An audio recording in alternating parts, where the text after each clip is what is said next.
ការផ្សាយបន្ទាន់ការិយាល័យតារាសាស្ត្រជាតិបានបញ្ជាក់សកម្មភាពព្រះអាទិត្យបានចាប់ផ្ដើមនៅព្រឹកព្រលឹមនេះឈប់ទាំងស្រុងសីតុណ្ហភាពផ្ទៃនឹងបន្តធ្លាក់ចុះសូមរក្សាភាពស្ងប់ស្ងាត់ការបែងចែកធនធានតាមលំដាប់លំដោយឈ្មោះរបស់ខ្ញុំត្រូវបានផ្ដល់ឲ្យខ្ញុំអណ្ដូងរ៉ែកុំលួចអីទឹករបស់ខ្ញុំអ្នកខ្ញុំចេញទៅឈួតអ្នកជួដែនកំណត់ទិញផ្អែកលើអត្តសញ្ញាណប័ណ្ណ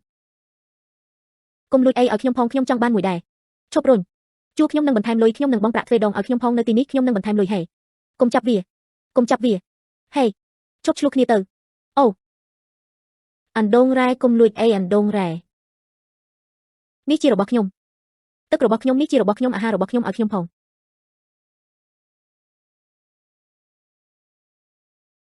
ភ្លើងដាច់ហើយប្រញាប់ទៅផ្ទះលុយបង់ប្រាក់ឲ្យបានរហ័ស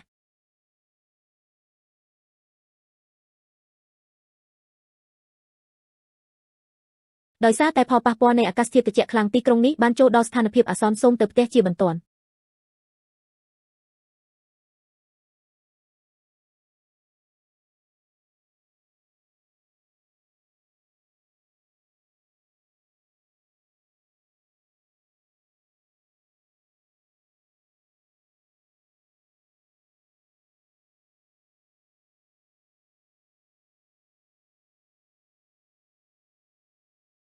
ស៊ីនយ៉ានជាងជេងអរគុណមេឃបានជាមាននំប៉័ងច្រើនម្លេះថតពីយន្តដឹកជញ្ជូនទ្វារក្រោយខ្ញុំរត់លឿនពួកគេមិនអាចចាប់ខ្ញុំបានទេ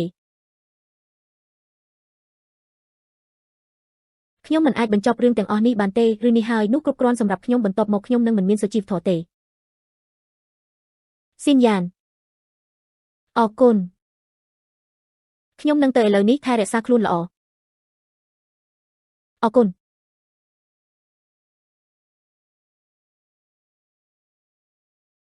របាយការណ៍ស្ថានីយ៍ត្រួតពិនិត្យអង់តាក់ទិក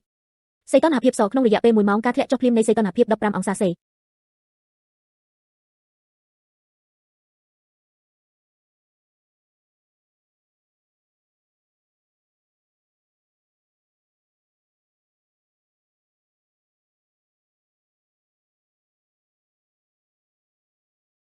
ខ្ញុំត្រូវត្រឡប់មកវិញឲ្យបានឆាប់តាមដែលអាចធ្វើទៅបានហ្វេមិនបានញ៉ាំអ្វីទេពេញមួយថ្ងៃហ្វេខ្ញុំបានយកអាហារមកឲ្យអ្នកពួកគេយកតែរបស់តិចតួចនេះប៉ុណ្ណោះឆ្កែរបស់ខ្ញុំមិនព្រមស៊ីវាទេអ្នកតើសត្វដ៏គួរឲ្យស្រឡាញ់នេះមកពីណាចេញពីទីនេះហ្វេចេញមក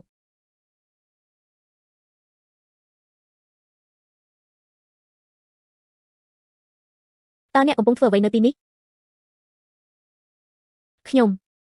ខ្ញុំបានឆក់យកវាសម្រាប់អ្នកអាហារចុងក្រោយប៉ុណ្ណឹងហើយឆ្កែរបស់ខ្ញុំស៊ីពួកវាទាំងអស់សុទ្ធតែជាពងត្រីតូចគួរឲ្យស្រឡាញ់ជាងជេងឈប់ហេតុអ្វីបានជាអ្នកធ្វើបែបនេះចំពោះខ្ញុំតើខ្ញុំបានធ្វើអ្វីខុសជាងជេងឈប់ធ្វើជាមនុស្សឆោតល្ងង់អ្នកមិនមើលបច្ចុប្បន្នទេតើពិភពលោកនេះជាប្រភេទអ្វីតើអ្នកអាចផ្ដល់អ្វីដល់ខ្ញុំវាជាផ្ទះជួលដែលគ្មានម៉ាស៊ីនកម្ដៅវានៅតែជានំប៉័ងដែលដុសផ្សិតអ្នកចេញពីខ្ញុំឲ្យលឿនយៀនសៅវាអនុញ្ញាតឲ្យខ្ញុំរស់នៅជីវិតល្អយល់ព្រមចេញពីទីនេះ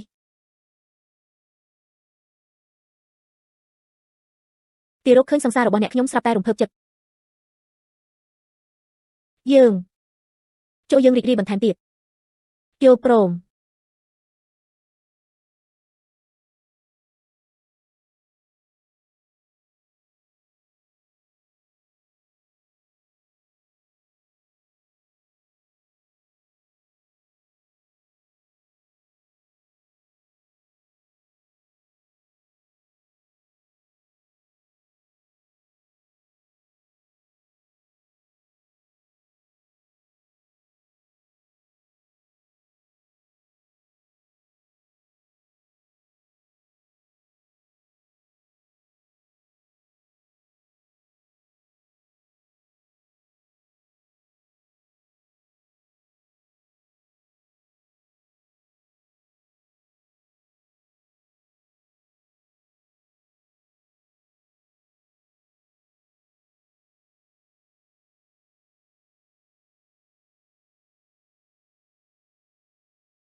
ខ្ញុំគ្រាន់តែជាស្រីស្អាតតូចម្នាក់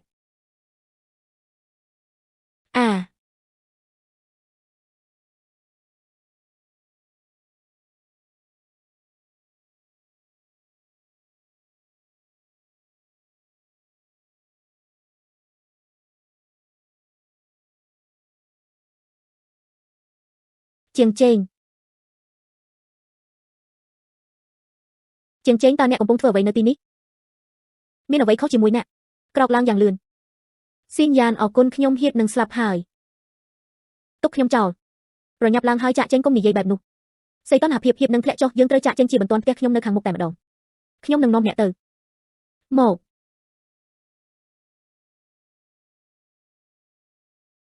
ជាងឆេងជាប់គាំងខ្ញុំនឹងនាំអ្នកចេញពីទីនេះម្ចាស់ផ្ទះចិត្តស្លាប់ត្រូវបានរកឃើញភាពជាប់គ្នា100ប្រព័ន្ធរស់រានមានជីវិតពីមហន្តរាយត្រូវបានធ្វើឲ្យសកម្មដោយបង្ខំព័ត៌មានថ្មីបន្ទាប់ពីព្រះអាទិត្យរលត់ទៅទំនាញផែនដីកើនឡើងមិនធម្មតាអ្នកជំនាញព្យាករណ៍ក្នុងរយៈពេល48ម៉ោងបន្ទាប់អាចមានហានិភ័យនៃការប៉ះទង្គិចនៃអាចកាយកាបូបប្រកាសជានឹងផ្ដល់ឲ្យចៅហ្វៃបានយកអាហារមកឲ្យតើអ្នកបានបង្កខ្លួនឯងបែបនេះដោយរបៀបណា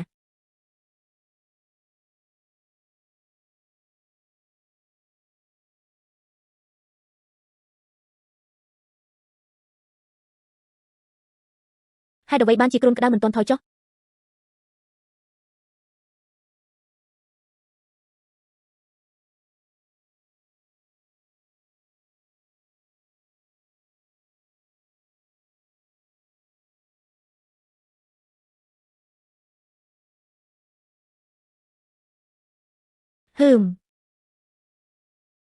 អ្នកភ្ញាក់ហើយ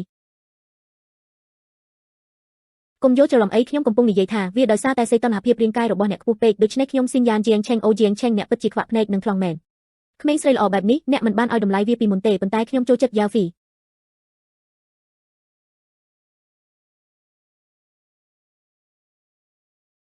ការចុងដំបូងបញ្ចុះតម្លៃ10ដងដោះសអ្វីដែលផ្ដល់ដោយអ្នកដទៃធនធានរបស់ម្ចាស់ផ្ទះនេះនឹងត្រូវបានផលិតឡើងវិញ100ដងការរកឃើញការចងតើនេះមានន័យយ៉ាងណាចេងស៊ីនយ៉ានបានឲ្យនំប៉័ងមួយដុំត្រឡប់10ចេងស៊ីនយ៉ានបានឲ្យនាងនៅប្រអប់ថ្នាំបន្ថយគ្រុនក្តៅមួយប្រអប់10ត្រូវបានប្រគល់មកវិញអូព្រះជាម្ចាស់ឲ្យនេះពិតជា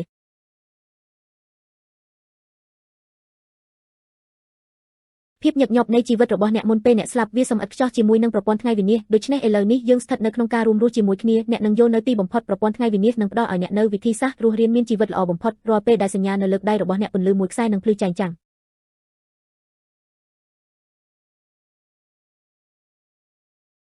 អ្នកពិតជាមិនគួរយល់ច្រឡំទេខ្ញុំពិតជាមិនមានបំណងដូច្នោះទេខ្ញុំនឹងដោះសម្លៀកបំពាក់របស់អ្នកចេញឆានឆានៀនតើអ្នកនៅតែមាននំប៉័ងដែលអ្នកបានឲ្យខ្ញុំទេហេតុអ្វីប្រព័ន្ធនេះបានរកឃើញឆានឆានៀនឲ្យនំប៉័ងមួយដុំការកញ្ញាប្រាក់បង្វិលសងកំពុងដំណើរការត្រឡប់10ល្អណាស់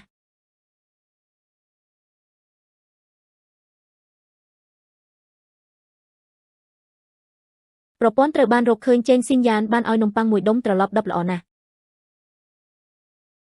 អ្នកខ្ញុំមិនទាន់បានញ៉ាំអ្វីនៅឡើយទេមិនថាវិធីសាស្ត្រណាដែលត្រូវបានប្រើនោះទេខ្ញុំពិតជានឹងជួយសង្គ្រោះជីវិតអ្នកមិនបានបដូរថ្នាំជាមួយអាហារទេមែនទេអ្វីទៀតអ្នកមានគ្រុនក្តៅ41អង្សាសេរួចហើយគ្រូពេទ្យគ្លីនិកដែលគ្មានសីលធម៌នោះគាត់ទូចចង់បានអង្ករ10គីឡូក្រាមមានតែពេលនោះទេដែលអ្នកអាចផ្លាស់ប្ដូរថ្នាំបន្ថយគ្រុនក្តៅបាននំប៉័ងទាំងនេះតើវាមកពីណាគ្រាន់តែញ៉ាំមិនខ្វល់ទេ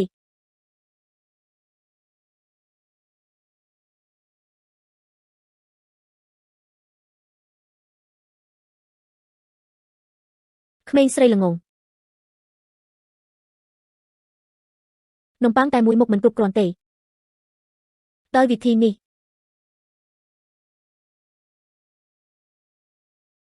តើវាជាអ្នកណា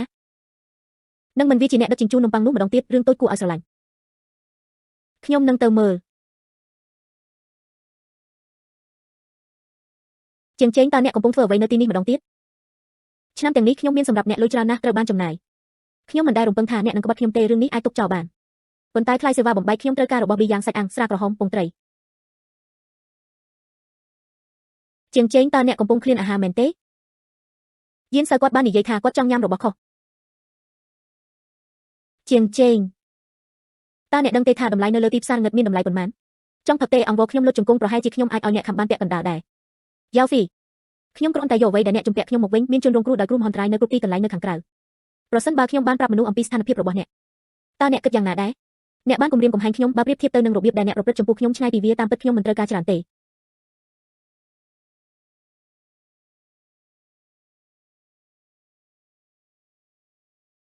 យកអាហារឆ្កែរបស់អ្នករមៀលប្រព័ន្ធត្រូវបានរកឃើញយានជីបានឲ្យគាត់នៅស្រាក្រហមមួយដប់ចំនួន10បានត្រឡប់មកវិញយានជីបានឲ្យគាត់នៅសាច់កូកូបេមួយដុំ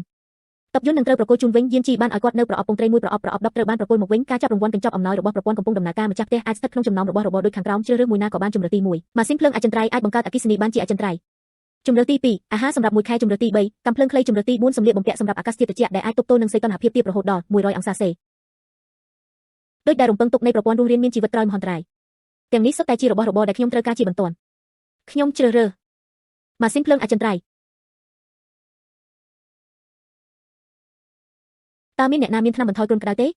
កូនស្រីរបស់ខ្ញុំមានគ្រុនក្តៅ40អង្សាសេហើយគ្មានអាហារបរិភោគខ្ញុំបានដោះដូរប្រេង5ធុងសម្រាប់សាច់មួយដុំសូមសន្សំដង្ហើមរបស់អ្នកឥឡូវនេះសូម្បីតែតំបន់បៃតងក៏ត្រូវបានលេបត្របាក់ដែរ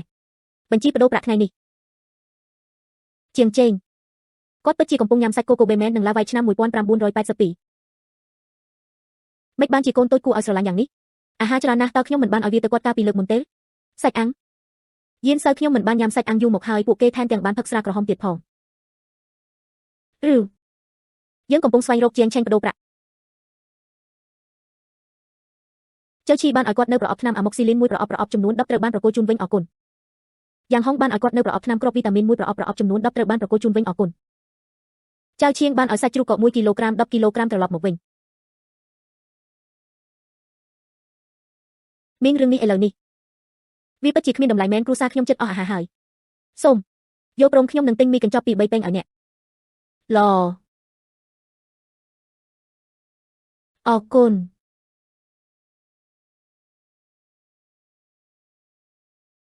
ម្ចាស់ផ្ទះត្រូវបានគេរកឃើញថាមានប្រយោជន៍ការចាប់រង្វាន់កញ្ចប់អំណោយរបស់ប្រព័ន្ធកំពុងដំណើរការម្ចាស់ផ្ទះអាចស្ថិតក្នុងចំណោមរបស់របរដូចខាងក្រោមជ្រើសរើសមួយណាក៏បានជម្រើសទី1ថ្នាំប្រឆាំងថាមពលក្នុងរយៈពេលដ៏ខ្លីបង្កើនកម្លាំងរបស់ម្ចាស់ផ្ទះ10ដងពង្រឹងសមត្ថភាពប្រយុទ្ធជម្រើសទី2អាវដែកក្នុងរយៈពេល3ម៉ោងធ្វើឲ្យម្ចាស់ផ្ទះងាយរងគ្រោះដោយអាវុធជម្រើសទី3អន្ត្រីវាលខ្សាច់កាំភ្លើងខ្លីមួយដើមជម្រើសទី4រពាសដែកចល័តមួយគ្រឿងពួកគេទាំងអស់គឺសម្រាប់ការពារខ្លួនខ្ញុំជ្រើសរើសកែលម្អសមត្ថភាពផ្ទាល់ខ្លួនរបស់ខ្ញុំជ្រើសរើសមួយ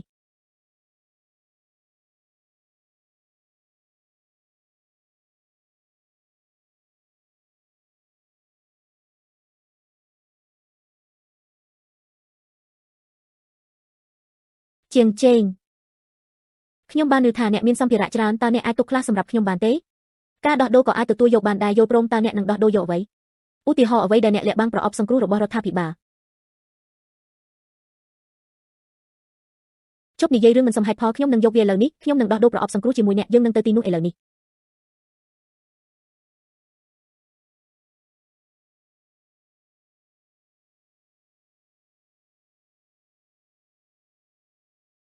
សម្ភារៈសង្គ្រោះបន្ទាន់ប៉ុណ្ណឹងហើយតើអ្នកចង់បានវាអត់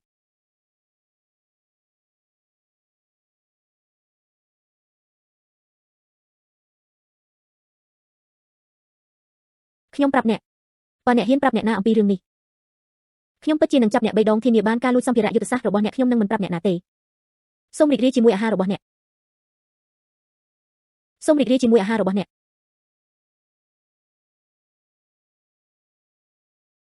ហេតុអ្វីបានជាអ្នកឈរនៅទីនោះបែបនោះនៅខាងក្រៅត្រជាក់ណាស់ប្រញាប់ឡើងហើយទៅយានសៅខ្ញុំភ្លាមនោះក្រពះរបស់ខ្ញុំមានអារម្មណ៍មិនស្រួលអ្នកគួរតែត្រឡប់ទៅមុនសិនខ្ញុំត្រូវទៅបន្ទប់ទឹក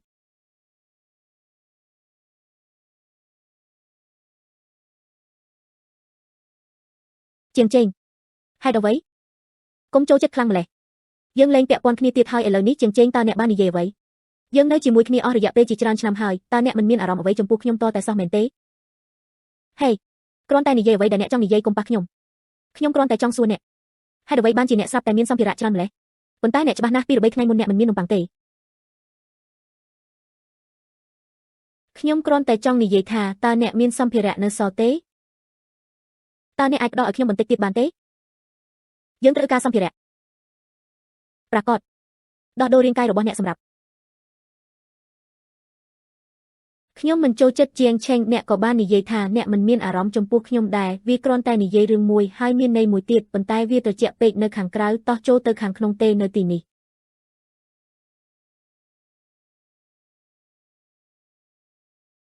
យកព្រមបន្ទាប់មកអ្នកអាចប្រញាប់ឡើងលោកក្រវៃក្មេងយានអ្នកបានឃើញវាទាំងអស់ហើយមែនទេអ្វី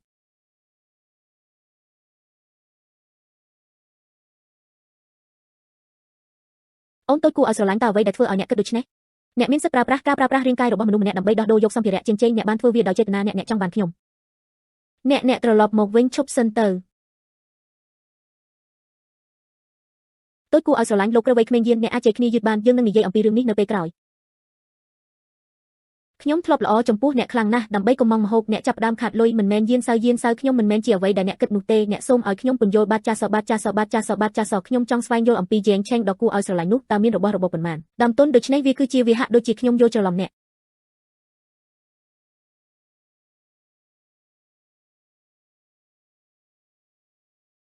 លោកក្រវៃក្មេងយួនកំពុងជួបបញ្ហាជាងឆេងលួចយើងព័ត៌មានអំពីសម្ភារៈយុទ្ធសាស្ត្រវាត្រូវបានផ្ញើទៅក្រុមមនុស្សគ្រប់គ្នាកំពុងរិះគន់យើងនេះអ្វីជាងជេងអ្នកកំពុងរកមើលបីជាងជេងតើអ្នកបានស្តុកទុកសម្ភារៈប៉ុន្មានហើយថងឌីស្គីជាច្រើនក្នុងរយៈពេលខ្លីប្រអប់អាហារកំពុងជាច្រើនក្នុងរយៈពេលដ៏ខ្លីខ្ញុំនឹងមិនប្រាប់អ្នកទេការបង្កើតអាថ៌កំបាំងរបៀបចង់អប់ខ្ញុំខ្លាំងម្ល៉េះជាងជេង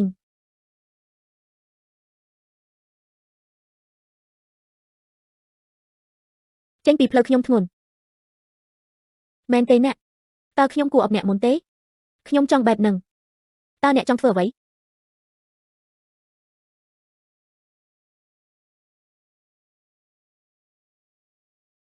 សំឡេងអ្វី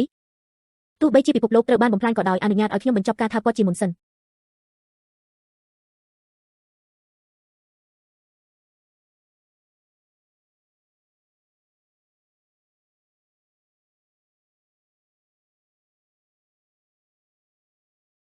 មានរឿងអ្វីជាមួយម៉ាក់តូចសៀវឆេងតើអ្នកនៅមានអាហារទេបាត់ចាសមានប៉ុន្តែកាលពីប៉ុន្មានថ្ងៃមុនតើខ្ញុំមិនបានផ្ញើសម្ភារៈមកវិញទេសម្ភារៈទាំងនោះត្រូវបានមនុស្សយកទៅទាំងអស់វាត្រូវបានគេលួចតើអ្នកបាននិយាយអ្វីប៉ារបស់អ្នកឃ្លានអស់រយៈពេលជាច្រើនថ្ងៃមកហើយគាត់ហៀបនឹងស្លាប់ហើយល្អខ្ញុំនឹងត្រឡប់ទៅវិញភ្លាមរងចាំខ្ញុំនៅផ្ទះមានអ្វីខុសមានរឿងមួយបានកើតឡើងនៅផ្ទះខ្ញុំត្រូវត្រឡប់ទៅវិញភ្លាមបន្ទាប់មកខ្ញុំនឹងទៅជាមួយអ្នកល្អកូនប្រុសម៉ាក់ខ្ញុំនៅផ្ទះហើយមានរឿងអ្វីកើតឡើងចំពោះប៉ានេះជាម៉ាក់ខ្ញុំនឹងនិយាយជាមួយអ្នកអំពីរឿងនេះនៅពេលក្រោយឆៃអូឆេងម៉ាក់ដឹងថាអាហារកំពុងខ្វះខាតនៅពេលនេះម៉ាក់គ្មានជំរឿផ្សេងទេខ្ញុំទើបតែហៅអ្នកខ្ញុំនឹងទៅជួបប៉ាមុនប៉ា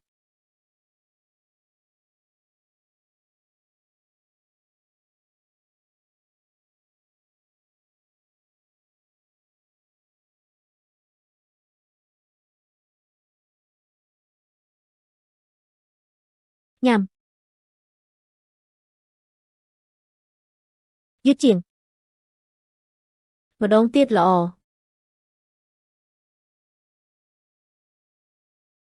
ឈៀវឆេងតើអ្នកទទួលបានអាហារនេះណែណាខ្ញុំមិនបានឃើញអ្នកកំពុងកាន់វាឥឡូវនេះទេម៉ាក់ចូលយើងចេញទៅខាងក្រៅជាមុនសិនរួចនិយាយគ្នាអំពីវាម៉ាក់ឲ្យកូនញ៉ាំមុនគេឈៀវឆេងម៉ាក់ញ៉ាំខ្ញុំនឹងប្រាប់អ្នកពេលក្រោយនៅក្នុងឃ្លាំងសម្ងាត់មួយទៀតវាត្រូវបានបង្កើតឡើងមែនទេអូព្រះជាម្ចាស់ឲ្យតើមានអ្វីកើតឡើងពិតប្រាកដនៅផ្ទះអ្នកបានប្រាប់ខ្ញុំតាមទូរស័ព្ទអ្វីទាំងអស់នៅក្នុងផ្ទះរបស់ខ្ញុំត្រូវបានគេលួចអ្នកណាជាអ្នកធ្វើវានោះគឺមីងទី2ខ្ញុំបានញ៉ាំអាហារទាំងអស់នៅផ្ទះរបស់អ្នកកាលពីប៉ុន្មានថ្ងៃមុនខ្ញុំមកទីនេះដើម្បីញ៉ាំអាហារពីផ្ទះរបស់អ្នកម្ដងទៀតដូច្នេះពួកគេបានលួចសម្ភារៈរបស់ឪពុកម្ដាយខ្ញុំវាជាអ្នកមិនអីទេសម្លាញ់មានអ្វីខុសពួកគេនៅតែចង់ទាមទារការពន្យល់ពីខ្ញុំបាត់ចាស់ឬទេសូមឲ្យខ្ញុំប្រាប់អ្នកពីការពិតខ្ញុំបានធ្វើវាទាំងអស់ចុះយ៉ាងម៉េចដែរនាពេលអនាគតអ្នកទាំងអស់គ្នាត្រូវឲ្យអាហារខ្ញុំផងបើមិនដូច្នោះទេខ្ញុំនឹងធ្វើឲ្យអ្នកទាំង3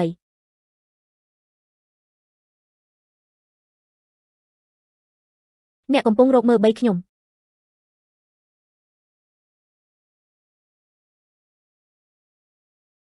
បងប្រុសធំវាក្មេងនេះ3ដងគាត់មិនអាចយកឈ្នះគាត់បាន3ដងទេឈ្មោះរបស់ខ្ញុំត្រូវបានសរសេរបញ្ច្រាស់វា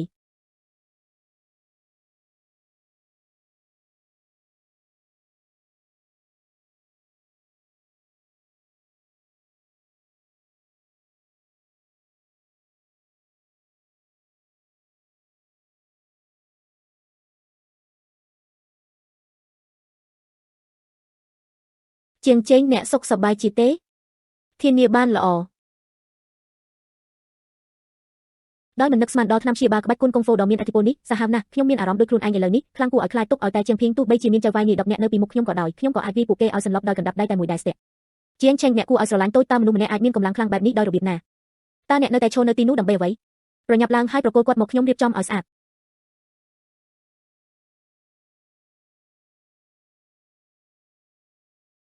អស្ចារ្យណាស់ជាងភីងតើអ្នកចង់ទៅណាជាងចេងយើងជាបងប្អូនជីដូនមួយហ៊ានហៅយើងយ៉ាងម៉េចបងប្អូនជីដូនមួយអ្នកបានប្លន់យកទ្រព្យសម្បត្តិរបស់ឪពុកម្ដាយខ្ញុំពេលគេគំរាមខ្ញុំតើអ្នកធ្លាប់ចាត់ទុកយើងជាបងប្អូនជីដូនមួយទេជាងឆេងយើងជាបងប្អូនជីដូនមួយហ៊ានហៅយើងយ៉ាងម៉េច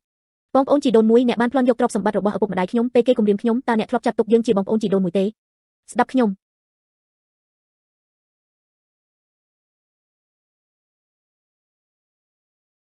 ជាងចេងមិនថាមានរឿងអ្វីក៏ដោយគាត់នៅតែជាបងប្អូនជីដូនមួយរបស់អ្នកកុំបង្កបញ្ហាអ្វីឡើយខ្ញុំយល់ហើយម៉ាក់ឈប់ធ្វើពុតជាងចេងនេះជាការយល់ច្រឡំហ៊ានហៅខ្ញុំថាបងប្អូនជីដូនមួយយ៉ាងម៉េចកុំគិតចង់ញ៉ៃញ៉ៃផ្ទះខ្ញុំទៀតអីបើមិនដូច្នោះទេខ្ញុំមិនឲ្យអ្នកទៅណាចោលជាដាច់ខាតតើអ្នកយល់ទេភ្លឺច្បាស់លាស់បើយល់ហើយប្រញាប់ចេញទៅរមៀលឈៀវឆេងអ្នកមិនខូខើពេកទេម៉ាក់វាដោយសារតែអ្នកនឹងប៉ាងាយស្រួលនិយាយជាមួយពេកពេលនោះហើយដែលជាងពីងការកេងប្រវ័ញ្ចប្រសិនបើវាមិនមែនសម្រាប់ខ្ញុំនៅពេលនេះទេអាហាររបស់ប៉ាត្រូវបានគាត់យកទៅបាត់ហើយខ្ញុំឃ្លានចង់ស្លាប់ម៉ាក់ឲ្យនេះជាវិនាសកម្មហើយប្រអប់ខូឃីមួយសម្បុកបក្សីមួយចានទាំងពីរអាចធ្វើឲ្យមនុស្សបាត់បង់ស្មារតីនេះបាននាំឲ្យមានហេតុការណ៍បង្ហូរឈាមមួយម៉ាក់ជាធម្មតាអ្នកជាមនុស្សល្អណាស់ប្រសិនបើរឿងនេះនៅតែបន្តពួកគេនឹងត្រូវគេធ្វើបាបកាន់តែច្រើនឡើងខ្ញុំដឹងអ្វីទាំងអស់ដែលអ្នកបាននិយាយប៉ុន្តែគ្មានអ្វីក្រៅពីនេះទេ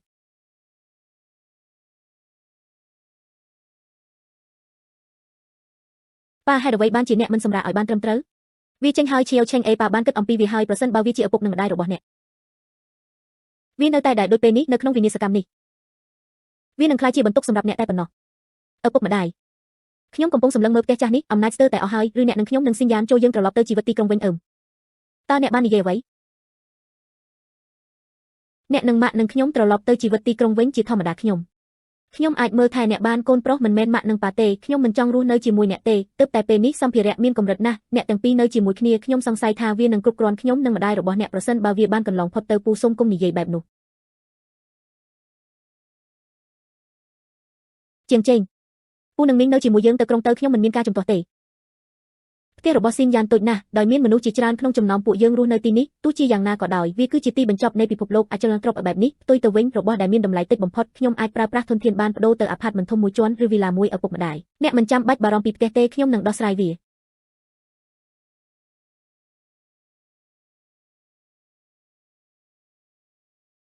កូនប្រុសអ្នកបាននិយាយថាបានផ្លាស់ទៅផ្ទះផ្សេងមានអ្នកណានៅឯណាទេតើអ្នកនឹងយកផ្ទះធំមួយណាជាមួយនឹងអាកាសធាតុបែបនេះពួកអ្នកមានទាំងនោះតើគាត់អាចចេញទៅក្រៅដោយរបៀបណាឪពុកម្ដាយអ្នកនឹងដឹងឆាប់នេះបុរសម្នាក់នេះឈួតទៅហើយសម្ភារៈឥឡូវគម្រោងមានណាស់ពួកគេពិតជាបានប្រើវាដើម្បីដោះដូរយកផ្ទះមួយគុំនិយាយបែបនោះប្រហែលជាពួកគេគ្រាន់តែចង់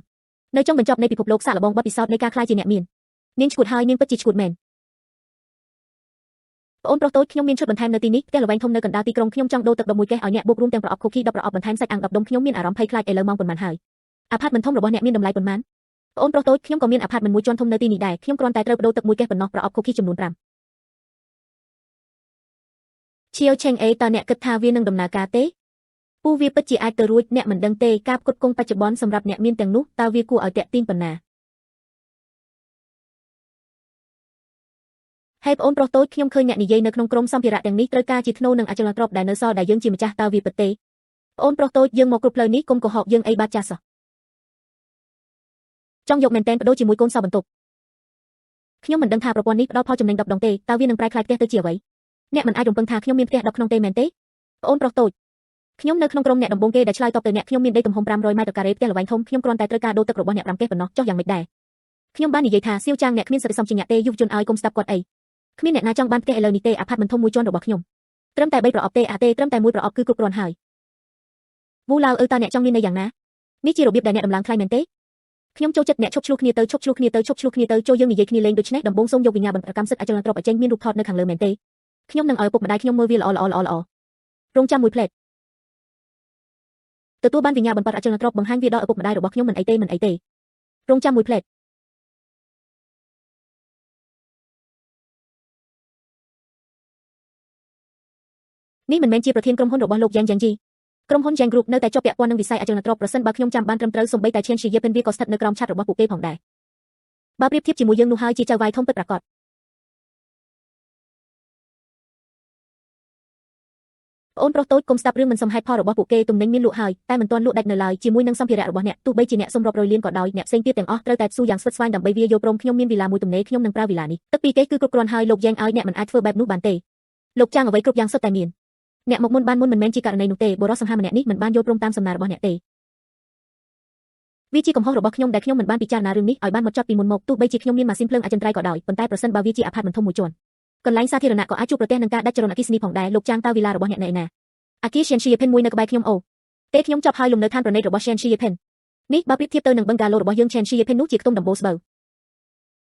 ខ្ញុំមិនដែលនឹកស្មានថាករណីទឹកមួយនឹងបែបនេះទេវាពិតជាអស្ចារ្យណាស់ដែលខ្ញុំអាចដោះដូរវាបានផ្ទះ Shen Shih Pen លោកចាំងខ្ញុំនឹងធ្វើពាណិជ្ជកម្មជាមួយអ្នកប៉ុន្តែខ្ញុំមានលក្ខខណ្ឌមួយលោកយ៉ាងខ្ញុំនឹងបដូរជាមួយអ្នកប៉ុន្តែខ្ញុំមានលក្ខខណ្ឌមួយខ្ញុំនឹងបន្ថែមប្រអប់ខូខីមួយប្រអប់ទៀតនៅពេលក្រោយពេលអ្នកមកដល់ដំឡើងប្រព័ន្ធសុវត្ថិភាពសម្រាប់ខ្ញុំមើលទៅបុរសសង្ហាម្នាក់នេះមានសម្ភារៈច្រើនណាស់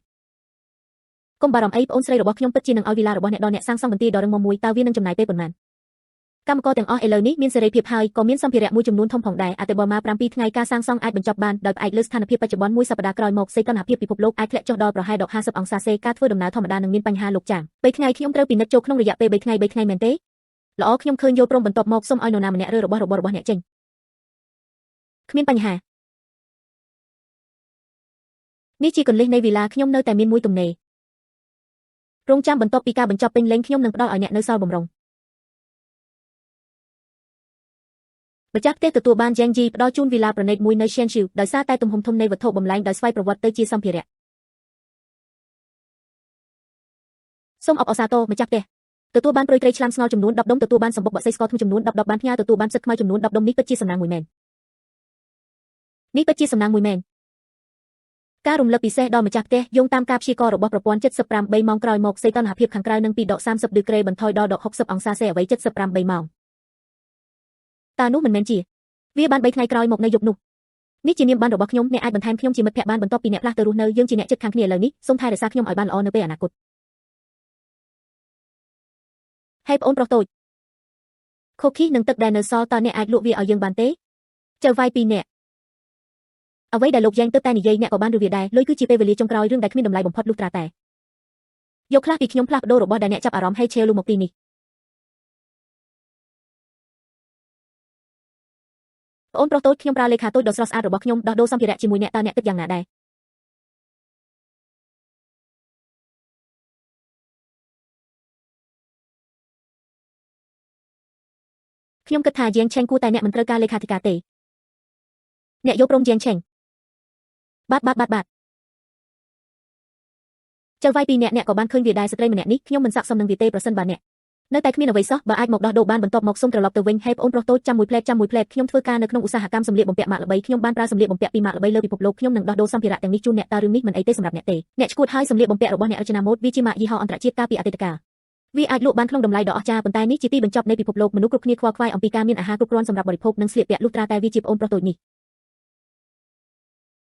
មុនពេលចុងបញ្ចប់នៃពិភពលោកជាទូទៅខ្ញុំពាក់សុទ្ធតែជាទំនិញរបស់អ្នកលក់ដូរតាមដងផ្លូវរួមទាំងឈិនយ៉ាននិងឪពុកម្ដាយខ្ញុំមិនបានពាក់ម៉ាកណាមួយទេយ៉ាងណាក៏ដោយខ្ញុំមានម៉ាស៊ីនភ្លើងអចិន្ត្រៃយ៍នៅផ្ទះជាទូទៅខ្ញុំមិនមានអារម្មណ៍ត្រជាក់ទេប្រសើរជាងខ្ញុំនឹងធ្វើពាណិជ្ជកម្មជាមួយអ្នកពិតប្អូនប្រុសតូចនៅខាងក្រៅមានសីតុណ្ហភាព8ឬ30អង្សាសេរួចទៅហើយតើអ្នកពិតជាចង់បដូរសម្លៀកបំពាក់រដូវការីកនិងរដូវស្លឹកឈើជ្រុះរបស់គាត់មែនទេតើវាជាអ្វីទៅអ្នកវូឡាវតើវាជាអាជីវកម្មរបស់អ្នកទេអ្នកសួស្ដីបងប្រុសដូច្នេះខ្ញុំបានប្រើ channel ចំនួន100ដុំបន្ថែមឈុត versus 100ដុំខ្ញុំនឹងឲ្យអ្នកនៅទឹក10 15ក៏ល្អដែរខ្ញុំមិនត្រូវការរបស់ទាំងនេះទាំង100ទេអ្នកគ្រាន់តែត្រូវការរចនាប័ទ្មនីមួយគ្រាន់តែផ្ដល់ឲ្យខ្ញុំនៅមួយក្នុងចំណោមនីមួយមិនអីទេធ្វើកិច្ចព្រមព្រៀងមួយប្រតិបត្តិការបានបញ្ចប់សៀវឆេងមិនមែនម៉ាក់កំពុងនិយាយអំពីអ្នកទេនេះគឺជាវិនិស្សកម្មអ្នកថែមទាំងបានដោះដូរសម្ភារៈសម្រាប់សម្លៀកបំពាក់រចនាទាំងនេះយើងមិនអាចធ្វើឲ្យពួកគេអស់កម្លាំងបានទេម៉ាក់យើងស្លៀកពាក់ស្រួលតើវាមិនគ្រប់គ្រាន់ទេបើវាធ្វើឲ្យភ្នែកពេញចិត្តអ្នកនឹងប៉ាមិនបានទិញអ្វីច្រើនទេក្នុងរយៈពេលជាច្រើនឆ្នាំមកនេះគឺជាវិនិស្សកម្មមានអ្វីខុសពេលស្លៀកសម្លៀកបំពាក់ម៉ាក់ល្បីអ្វីដែលកូនប្រុសនិយាយគឺសមហេតុផលក្មេងប្រុសល្អនេះជា Versa មួយនេះតម្លៃរាប់ម៉ឺនដុល្លារកាលពីអតីតកាលខ្ញុំមិនហ៊ានទិញវាទេអ្នកនឹងគ្រាន់តែនៅខាងកូនប្រុសរបស់អ្នកមិនអីទេវាត្រជាក់ណាស់កុំឲ្យត្រជាក់ខ្ញុំមិនមានអារម្មណ៍ត្រជាក់ទេផ្ទុយទៅវិញពេលចូលទៅក្នុងផ្ទះខ្ញុំក្តៅខ្លាំងណាស់ពេលអ្នកនិយាយបែបនោះតាមពិតទៅវាបន្តិចឈៀវឆេងស៊ីនយ៉ានេះហេតុអ្វីបានជានៅតែមានអគ្គិសនីខ្ញុំកំពុងសម្លឹងមើលសង្កាត់នេះតើមិនមានការដាច់ចរន្តអគ្គិសនីទេបាទឈៀវឆេងវាក៏បកាអគ្គិសនីនេះវាត្រូវតែថ្លៃណាស់អូតាមពិតទៅចូលយើងដុតចង្ក្រាននោះក៏អាចទៅរួចដែរពូនឹងមីងអ្នកមិនចាំបាច់បារម្ភទេជាងចេងខ្ញុំមិនដឹងថាវានៅឯណាពីមុនទេម៉ាស៊ីនភ្លើងមួយត្រូវបានទទួលចរន្តអគ្គិសនីបច្ចុប្បន្នវាជាម៉ាស៊ីនភ្លើងទាំងអស់នោះបានចេញផ្សាយនេះអ្វី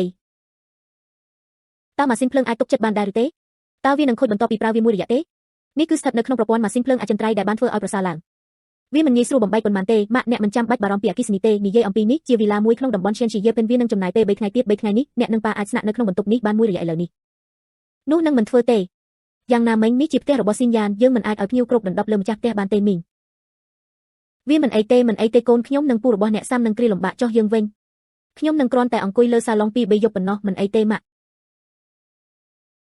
ឈៀវឆេងគ្រាន់តែស្ដាប់ម្ដាយរបស់អ្នកនៅទីនេះក្តៅណាស់ស៊ីនយ៉ានទោះបីជាវាជាសាឡុងក៏ដោយនៅតែល្អជាងផ្ទះយើងទៀតវាប្រសើរជាងមុនច្រើនឥឡូវនេះវាក៏ហើយទោះបីជាវាជា Apocalypse ឥឡូវនេះក៏ដោយប៉ុន្តែខ្ញុំនិងម៉ាក់របស់អ្នកពួកគេនៅតែគិតអំពីអនាគតខ្ញុំចង់អបចែរបស់ខ្ញុំឆាប់នេះប៉ាតើអ្នកបាននិយាយអ្វីខ្ញុំគិតថាឪពុករបស់អ្នកនិយាយត្រូវអ្នកមិនក្មេងជាងវ័យទៀតទេវាគួរតែត្រូវបានផ្ដល់ឲ្យគ្រួសារជាងរបស់យើងដើម្បីបន្តត្រកូលគ្រួសារមិនអីទេតើអ្នកចង់ដេកលើសាឡុងទេខ្ញុំនឹងដេកលើសាឡុងឥឡូវយើងត្រឡប់ទៅបន្ទប់យើងវិញទៅអេមើលពួកគេពិតជាមានការថប់បារម្ភណាស់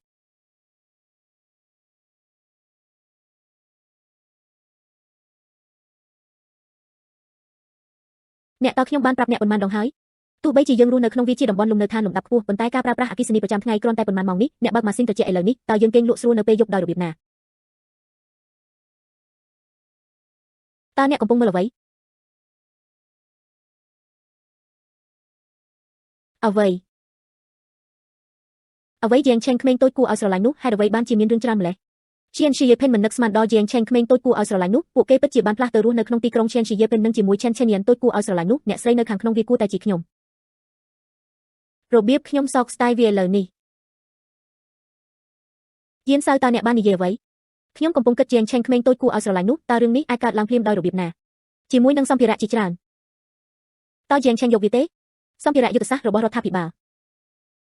ខ្ញុំគិតថាគាត់បានយកវាសម្ភារៈយុទ្ធសាស្ត្ររបស់រដ្ឋាភិបាលបានផ្លាស់ទៅវីឡាមួយអ្វីគាត់បានប្រាប់យើងអំពីកិច្ចការរបស់យើងពីមុនបានបង្ហោះតាមអ៊ីនធឺណិតវាបំផ្លាញជីវិតខ្ញុំហើយពេលនេះសម្ភារៈយុទ្ធសាស្ត្រមិនអាចទទួលបានវាទេគាត់ល្អតាមពិតខ្ញុំបានធ្វើវាដោយខ្លួនឯងសម្ភារៈយុទ្ធសាស្ត្រច្រើនណាស់ទីរោគតើអ្នកកំពុងសម្ដៅទៅលើជាងឆេងមែនទេគាត់ក៏បានលាក់បាំងការអាក់អន់ចិត្តផងដែរដូច្នេះយើងបានប្រើវិធីសាស្ត្ររបស់ពួកគេប្រឆាំងនឹងពួកគេការសង្សឹកយានសៅដូច្នេះតើអ្នកចង់ធ្វើអ្វីពេលគាត់ផ្លាស់ទៅវីឡាយើងបានទៅរកគាត់ប្រសិនបើគាត់ដឹងពីអ្វីដែលល្អសម្រាប់គាត់ចូលយើងរក្សាការសម្ងាត់របស់គាត់បើគាត់មិនដឹងថាអ្វីល្អសម្រាប់គាត់ខ្ញុំនឹងប្រាប់អ្នកទាំងអស់អំពីគាត់វាក៏ត្រូវបានបង្ហោះតាមអ៊ីនធឺណិតផងដែរ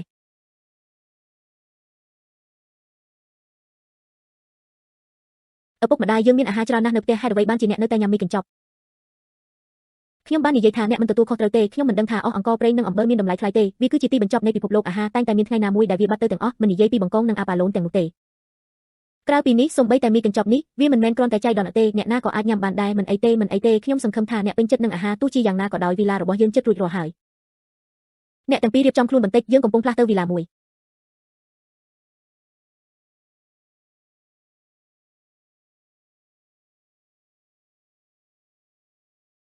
ឆ្ងាញ់មែនទេតើអ្នកកំពុងរងចាំអ្វីតោះចាប់ផ្ដើម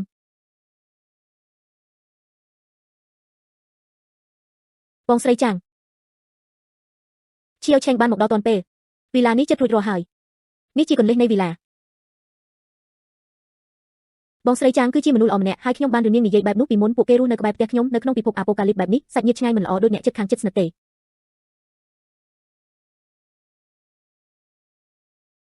សូមអរគុណលោកចេងទេថ្ងៃនេះត្រជាក់ពេកហើយខ្ញុំត្រូវចូលឲ្យបានលឿនខ្ញុំនៅជាប់នឹងផ្ទះនឹងឯងសូមប្រាប់ខ្ញុំផងប្រសិនបើអ្នកត្រូវការអ្វីមួយចំណាយពេលអានរបស់អ្នកឪពុកម្ដាយតោះចូលទៅដា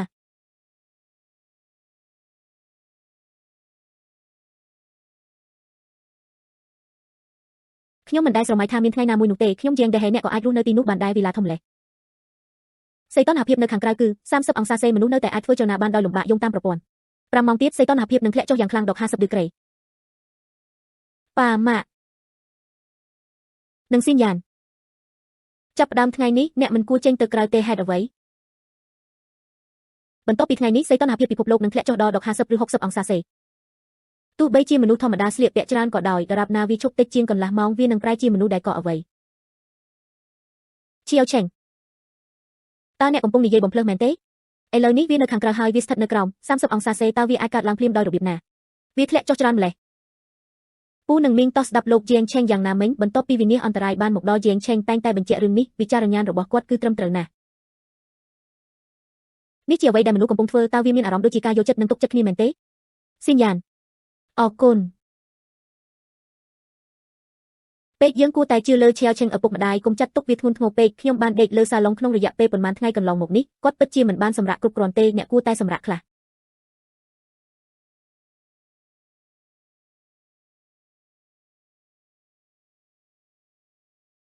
មនុស្សកំពុងដោះដូរសម្ភារៈនៅសម័យនេះកាន់តែតិចទៅខ្ញុំមិនដឹងអំពីកញ្ចប់អំណោយប្រព័ន្ធនេះទេតើអ្វីខ្លះអាចទទួលបានពីវាពិតជារឿងមួយដែលត្រូវទន្ទឹងរង់ចាំខ្ញុំមិនដែលរំពឹងថាជាងឆេងនឹងក្លាយជាមនុស្សគួរឲ្យស្រឡាញ់បែបនេះទេខ្ញុំមិនជឿថាខ្ញុំអាចរស់នៅក្នុងផ្ទះដ៏ស្រស់ស្អាតបែបនេះទេឥឡូវនេះទីក្រុងជាងហេទាំងមូលខ្ញុំប៉ាន់ស្មានតែឆេនស៊ីយេភិនប៉ុណ្ណោះវាស្ទើរតែមិនអាចរក្សាធម៌ពលឲ្យដំណើរការបានទេមិនអីទេជប់សម្លឹងមើលទៅរឿងដែលខ្ញុំបានសុំឲ្យអ្នកធ្វើតើវាដំណើរការយ៉ាងដូចម្តេចដែរវាត្រូវបានកែសម្រួលទាំងអស់ប្រសិនបើក្មេងស្រីតូចគួរឲ្យស្រឡាញ់នោះមិនដឹងថាមានអ្វីល្អសម្រាប់នាងទេពួកគេមិនអនុញ្ញាតឲ្យយើងចូលទេខ្ញុំបានបង្ហោះវាតាមអ៊ីនធឺណិតនៅពេលនោះមនុស្សគ្រប់គ្នាដឹងគាត់នៅតែមានសម្ភារៈនៅទីនេះទោះបីជាផ្ទះរបស់គាត់ធ្វើពីស្ពាន់និងដែកក៏ដោយវាពិតជានឹងត្រូវលាងសម្អាតចេញប្រសិនបើជាងឆេងក្មេងតូចគួរឲ្យស្រឡាញ់នោះអាចស្គាល់ចំណាប់អារម្មណ៍ប្រហែលជាចៅវាយវ័យក្មេងម្នាក់នេះនៅតែអាចទទួលយកគាត់បានធ្វើជាអ្នកបម្រើស្រីយល់ព្រមអាកាសធាតុកាន់តែត្រជាក់ទៅកាន់តែត្រជាក់ខ្លាំងឡើងតោះចាប់ផ្ដើម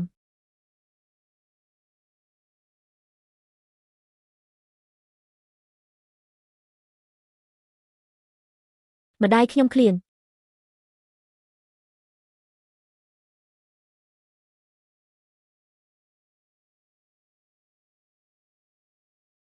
ម៉ាក់អើយខ្ញុំចង់ញ៉ាំសាច់ជ្រូកស្ងោរខ្ញុំមិនចង់ញ៉ាំខូគីទេ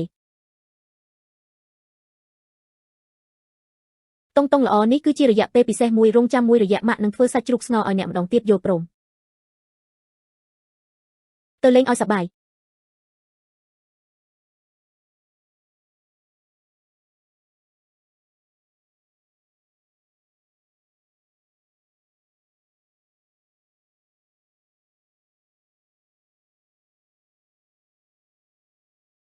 នៅសល់តែជាង10នាទីទៀតកញ្ចប់អំណោយប្រព័ន្ធវារួចរាល់ដើម្បីចាប់ផ្ដើមហើយ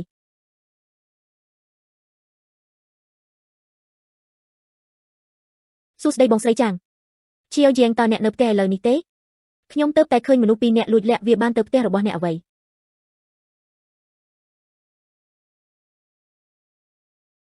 រូបថតត្រូវបានផ្ញើទៅទូរស័ព្ទរបស់អ្នកហើយនេះគឺជារយៈពេលពិសេសមួយចិត្តមនុស្សមិនអាចទីទុកជាមុនបានអ្នកពិតជាត្រូវប្រុងប្រយ័ត្នយ៉ាវហ្វីនិងយួនជ័យ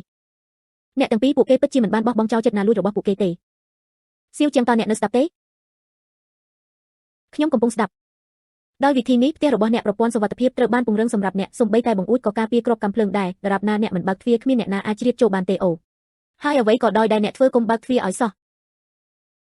ហើយអ្នកអាចបើកអេក្រង់ត្រួតពិនិត្យហើយមើលខ្ញុំរស់នៅក្បែរផ្ទះរបស់អ្នកកាមេរ៉ារុនបញ្ចូលជាច្រើនត្រូវបានដំឡើងជាទូទៅវាអាចធ្វើទៅបានដោយគ្មានចំណុចខ្វះខាតភ្លឺចែងចាំងនៅគ្រប់ជ្រុងទាំងអស់បងស្រីល្អចាងបានដឹងអរគុណ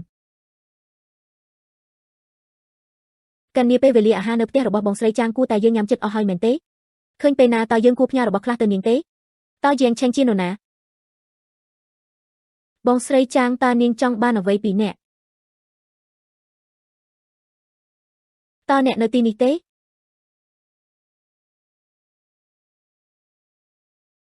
ភាពចម្លែកតើនៅពេលនេះវានឹងជានរណាម៉ាក់លើ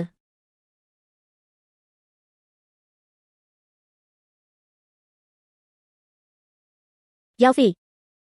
ជាងជេងខ្ញុំដឹងថាអ្នកកំពុងមើលអ្វីទាំងអស់មុនវាជាកំហុសរបស់ខ្ញុំទាំងអស់សូមសម្រាប់ជាប្រយោជន៍នៃទំនាក់ទំនងអតីតកាលរបស់យើងសូមអនុញ្ញាតឲ្យខ្ញុំចូលជួយខ្ញុំផងជាងជេងឬសូមអនុញ្ញាតឲ្យវីចូលយ៉ាងណាក៏ដោយយើងមានសម្ភារៈគ្រប់គ្រាន់នៅផ្ទះមែនហើយកូនប្រុសមើលក្មេងស្រីម្នាក់នេះពួកគេក៏រឹងហើយ មានអ្វីខុសចូលយើងអនុញ្ញាតឲ្យនាងចូលជាមុនសិនម៉ាក់នេះជាទីបញ្ចប់នៃពិភពលោកហេតុអ្វីដូច្នេះចុះយ៉ាងណាបើវាជាទីបញ្ចប់នៃពិភពលោកមានមនុស្សច្រើនណាស់នៅក្នុងគ្រួសារយើងតើអ្នកខ្លាចនាងតែម្នាក់ឯងទេក្មេងស្រីតូចដ៏ទន់ភ្លន់តើវានឹងបង្កគ្រោះថ្នាក់ដល់យើងទេខ្ញុំកំពុងសម្លឹងមើលអ្នកវាគ្រាន់តែថាខ្ញុំសង្ស័យពេកខ្ញុំហេតុអ្វីប៉ា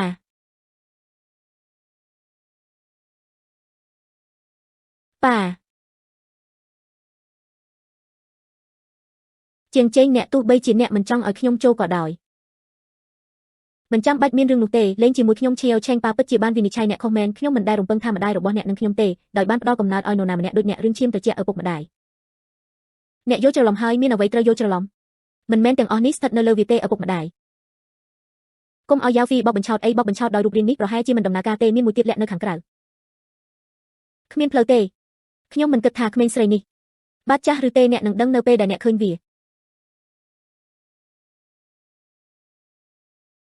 នេះឥឡូវនេះអ្នកជឿខ្ញុំហើយមែនទេយ៉ាវហ្វីតើវាអាចប្រែក្លាយទៅជាបែបនេះដោយរបៀបណាវាគឺជាទីបញ្ចប់នៃពិភពលោកធម្មជាតិរបស់មនុស្សគឺជារឿងដែលខុសប្រក្រតីបំផុតមនុស្សល្អអាចប្រែក្លាយទៅជាមនុស្សអាក្រក់លើសពីនេះពួកគេទាំងពីរនាក់បុរសម្នាក់ពោពេញដោយចិត្តនាងអាក្រក់អ្នកទាំងអស់គ្នានាងគ្រាន់តែចិត្តល្អពេកបើមិនដូច្នោះទេពួកគេគ្មានឱកាសដើម្បីទាញយកអត្ថប្រយោជន៍ពីវាទេជាងឆេងក្មេងតូចគួរឲ្យស្រឡាញ់នោះគាត់មិនអាចជួបជាមួយគាត់បានទេអូនតូចគួរឲ្យស្រឡាញ់នេះគាត់មិនចូលចិត្តអ្នកប៉ុន្មានទេជាងឆេងដល់កំណាចនោះចាំខ្ញុំចូលពេលក្រោយអ្នកត្រូវតែហៅគាត់រុះរើអាកាសធាតុកាន់តែត្រជាក់ហើយខ្ញុំនឹងមិនអាចនៅខាងក្រៅបានយូរទៀតទេមិនអីទេចៅហ្វាយកុំខ្ជះខ្ជាយពេលវេលារបស់អ្នកលើរឿងនេះខ្ញុំនឹងមិនបើកទ្វារឲ្យអ្នកទេនឹងយានសៅនៅតែមិនទាន់ចេញជាងជេងតើអ្នកកំពុងនិយាយអំពីអ្វីខ្ញុំនៅទីនេះតែម្នាក់ឯងយ៉ាវហ្វីមនុស្សស្រីគ្មានបេះដូងឲ្យឈប់ធ្វើពុតប្រឡេកមើលជុំវិញអ្នកហើយមើលថាមានអ្វីនៅទីនោះខ្ញុំមិនដែលរំពឹងថាជាងឆេងតូចគួរឲ្យស្រឡាញ់នោះទេដំឡើងកាមេរ៉ាច្រើនម្លេះយានសៅឥឡូវនេះត្រូវធ្វើអ្វីវាឲ្យបែកខ្ញុំបដិសេធមិនជឿទ្វារដែលបាក់បែកនេះទេអាចទ្រាំទ្រនឹងយើងបាន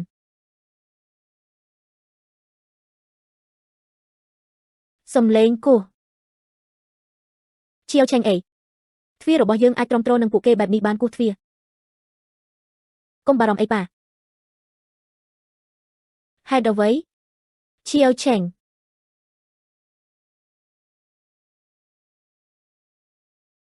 នេះប៉ាបងស្រីចាងបានជំនួសទ្វារនេះឲ្យពួកយើងទុកឲ្យតែអំពើហិង្សាពួកគេទាំងពីរនាក់កំពុងយកគ្រឿងផ្ទុះពួកវាមិនអាចត្រូវបានផ្លុំបើកចំហបានទេនៅសល់តិចជាង3នាទីទៀតសីតុណ្ហភាពខាងក្រៅនឹងធ្លាក់ចុះយ៉ាងខ្លាំង55ប៉ាអ្នកល្ងងអាចនៅខាងក្រៅបានវាអាចប្រកាសថាមនុស្សពីរនាក់ស្លាប់វាចប់ហើយចាំបន្តិចយើងនឹងទៅដល់ទីនោះឆាប់នេះយ៉ាវហ្វីអ្នកនឹងធ្លាក់នៅទីនេះគ្មានអ្នកណាអាចជួយសង្គ្រោះអ្នកបានឡើយ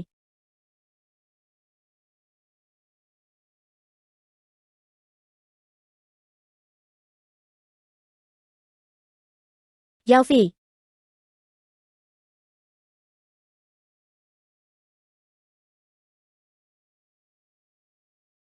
បុរសពីរអ្នកនោះនឹងមិនបង្កើតអ្វីទេរឿងចម្លែកហៀបនឹងកើតឡើងប៉ាអ្នកអាចសម្រាកបានដោយទំនុកចិត្តនៅខាងក្រៅឥឡូវនេះវាស្ថិតនៅក្រោម50អង្សាសេពួកគេទាំងពីរនាក់ពួកគេប្រហែលជាកក់រឹងឥឡូវនេះជាងជេងមើលអ្វីក្មេងតូចគួរឲ្យស្រឡាញ់ទាំងពីររបស់ពួកគេសូម្បីតែស្លាប់ក៏គ្មានសន្តិភាពដែរឈៀវឆេងមានរឿងអ្វីមែនទេម៉ាក់មើលអ្វីវីដេអូអនឡាញគឺជាការពិតតាមពិតក្មេងនោះស្លៀកខោខ្លីនិងដៃអាវខ្លីដោយផ្អែកលើមូលដ្ឋានអ្វីយើងត្រជាក់ខ្លាំងនៅខាងក្រៅពួកគេកំពុងរីករាយនឹងកម្ដៅពីម៉ាស៊ីនត្រជាក់នៅខាងក្នុងស្ទាក់តោះចូលទៅហើយសប្បាយខ្លះជាងជេង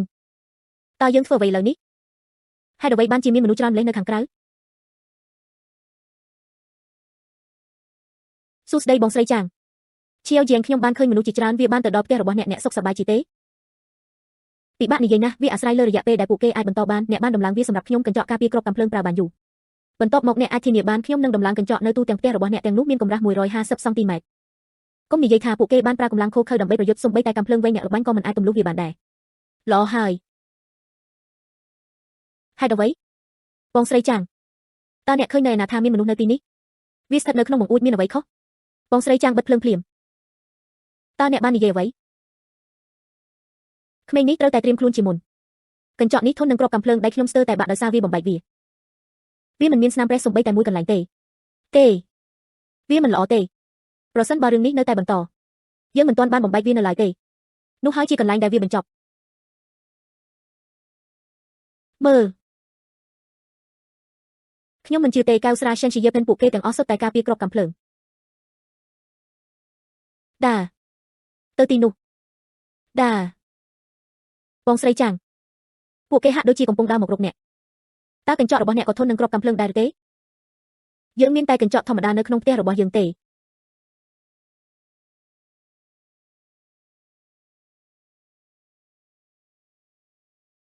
ឈៀវឆេងកុំទៅអ្នកតែម្នាក់ឯងតើអ្នកអាចយកឈ្នះមនុស្សជាច្រើនដោយរបៀបណាម៉ាក់ទោះបីខ្ញុំមិនមែនជាអ្នកបរិសុទ្ធក៏ដោយជួយសង្គ្រោះមនុស្សគ្រប់គ្នា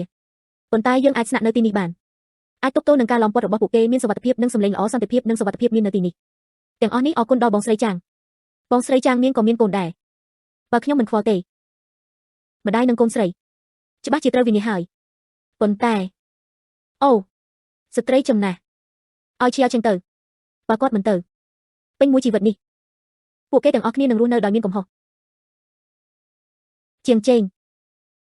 អ្នកត្រូវតែមានសុវត្ថិភាពនិងសុខស្រួលប្រសិនបើមានអ្វីកើតឡើងចំពោះអ្នកបន្ទាប់មកខ្ញុំក៏មិនរស់នៅដែរតើអ្នកកំពុងនិយាយអ្វីសូមស្នាក់នៅទីនេះដោយសន្តិភាពផ្លូវចិត្តរងចាំខ្ញុំត្រឡប់មកវិញ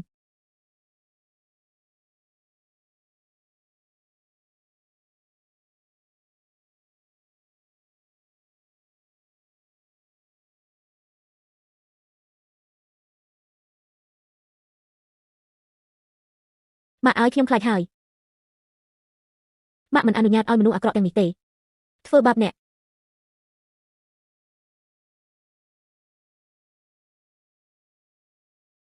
ខ្ញុំបានឮថាក្មេងស្រីនៅក្នុងផ្ទះនេះនាងមានភាពតាក់ទាញជាក់លាក់មួយបន្ទាប់ពីយើងចូលសម្រាកអ្នកត្រូវតែសាកល្បងរសជាតិរបស់នាងមិនព្រមបើកទ្វារឲ្យយើងទេបងប្អូនប្រុសបន្តការងារល្អទ្វារហៀបនឹងបើកហើយឈួតហើយតើខ្ញុំអាចជួយសង្គ្រោះបងស្រីចាំងដោយរបៀបណាកញ្ចប់អំណោយរបស់ប្រពន្ធរួចរាល់ហើយពេលវេលាដ៏អស់សង្ឃឹមទាមទារឲ្យមានវិធានការដ៏អស់សង្ឃឹមតើខ្ញុំអាចភ្លេចរឿងនេះដោយរបៀបណាប្រពន្ធគូកញ្ចប់អំណោយមួយសូមឲ្យខ្ញុំនៅអ្វីមួយដែលអាចជួយសង្គ្រោះប្អូនស្រីចាំងសូមឲ្យខ្ញុំនៅអ្វីមួយដែលអាចជួយសង្គ្រោះប្អូនស្រីចាំងជម្រើសទី1កាំភ្លើងបង្ករហ័សគ្មានដែនកំណត់ជម្រើសទី2ប្រអប់គ្រាប់បែកដៃ1ប្រអប់ជម្រើសទី3រត់ក្រោះពីដែកជម្រើសទី4ឧទ្ធម្ភាគចាក់ប្រដាប់អាវុធលើកនេះរបស់ប្រពន្ធពួកគេពិតជាបានចេញទៅទាំងអស់ទោះបីជា3ចុងក្រោយក៏ដោយពួកវាសុទ្ធតែជាអាវុធប្រឡាយលោកធំឧទ្ធម្ភាគចាក់ខ្ញុំមិនដឹងថាត្រូវបើកបរបែបនេះផងចំពោះគ្រាប់បែកដៃវិញកាំភ្លើងបាញ់ទឹកសម្ពាធខ្ពស់ឬកាំភ្លើងបាញ់បង្កកហ័សដែលមិនមានការរឹតបន្តឹង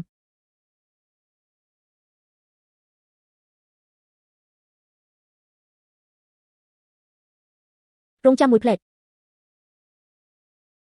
ក្មេងកំណាចតូចតើអ្នកកំពុងព្យាយាមខ្លាចជាវីរបុរសហើយជួយសង្គ្រោះក្មេងស្រីដែលកំពុងជួបទុក្ខលំបាកមែនទេលែងភ័យស្លន់ស្លោទៀតហើយអ្វីក៏ដោយដែលគាត់ធ្វើចាប់តាំងពីយើងនៅទីនេះដាក់សម្ពាធលើគាត់ខ្លះផងខ្ញុំមិនជឿគ្រួសារគាត់ទេគ្រាន់តែទុកគាត់ចោលហេអ្វីដែលអ្នកចង់បានគឺសម្ភារៈមែនទេខ្ញុំនឹងឲ្យវាទៅអ្នកមកជាមួយខ្ញុំយ៉ាងណាមិញមានយើងច្រើនណាស់ដើរមកជាមួយខ្ញុំដើម្បីមើលដា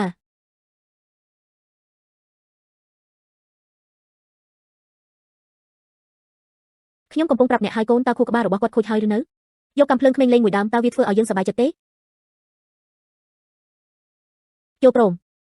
សូមទទួលយកពួកគេទាំងអស់គ្នាចូលព្រមសូមទទួលយកពួកគេទាំងអស់គ្នា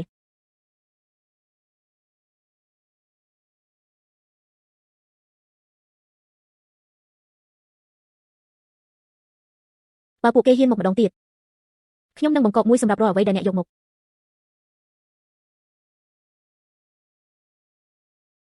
បងស្រីចាំងវាជាខ្ញុំបានមើលថែមនុស្សគ្រប់គ្នានៅខាងក្រៅសុខសប្បាយជាទេបងស្រីចាំង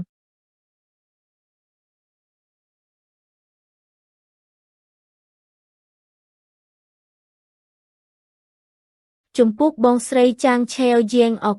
គុណច្រើនបងស្រីចាំងក្មេងនៅតែមើលតុងល្អត្រឡប់ទៅបន្ទប់របស់អ្នកវិញជាមុនសិនម៉ាក់និងពូមានរឿងចង់និយាយប្រញាប់ឡើង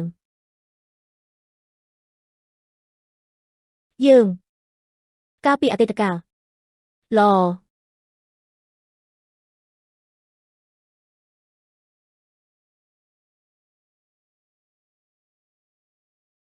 ឈៀវយាងសូមអភ័យទោសខ្ញុំរំភើបពេកល្អបងស្រីចាងតាមពិតទៅខ្ញុំគួរតែអរគុណអ្នកប្រសិនបើអ្នកកំពុងធ្វើឲ្យប្រសើរឡើងនៅផ្ទះទាំងមូលរបស់អ្នកស្នាដៃមិនល្អឥឡូវនេះផ្ទះរបស់ខ្ញុំពួកគេប្រហែលជាបានកាន់កាប់វារួចហើយយើងផ្ដោតអារម្មណ៍ខ្លាំងពេកទៅលើសម្ភារៈរហូតដល់យើងមិនបានកត់សម្គាល់ដូច្នេះវាប្រែថាសៀវជាងអ្នកគាត់ពិតជាមិនត្រឹមតែសង្ហាប៉ុណ្ណោះទេនឹងអារម្មណ៍នៃការទទួលខុសត្រូវបងស្រីចាងកុំធ្វើបែបនោះឈៀវយ៉ាងអ្នកទើបតែជួយសង្គ្រោះយើងខ្ញុំមិនគួរធ្វើការទាមទារមិនសមហេតុផលបែបនេះទេប៉ុន្តែខ្ញុំក៏ដឹងដែរដោយគ្រាន់តែតាមដានអ្នកមានតែពេលនោះទេដែលខ្ញុំនិងកូនស្រីរបស់ខ្ញុំអាចរស់បាន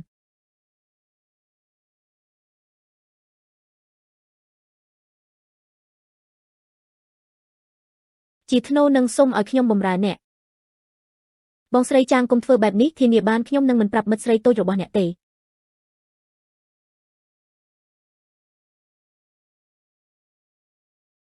ធានាបានខ្ញុំនឹងមិនប្រាប់មិត្តស្រីតូចរបស់អ្នកទេបងស្រីចាងអ្នកគួរតែចុះទៅក្រោមមុនពេកមិត្តស្រីរបស់អ្នកនៅក្មេងណាស់តើគាត់អាចលងស្នេហ៍នឹងមនុស្សចាស់និងស្រពោនដូចខ្ញុំដោយរបៀបណា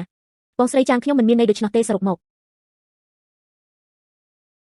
ទោះបីជាបងស្រីចាងមានអាយុជាង30ឆ្នាំហើយក៏ដោយប៉ុន្តែវានៅតែត្រូវបានថែរក្សាយ៉ាងល្អស្បែកនេះសូម្បីតែមនុស្សជាច្រើននៅដើមអាយុ20ឆ្នាំក៏ដោយសូម្បីតែក្មេងស្រីក៏មិនអាចប្រៀបធៀបបានដែរនោះមិនមែនជាអ្វីដែលខ្ញុំចង់មានន័យនោះទេហើយអ្នកសូមបញ្ជាក់វាមកខ្ញុំផង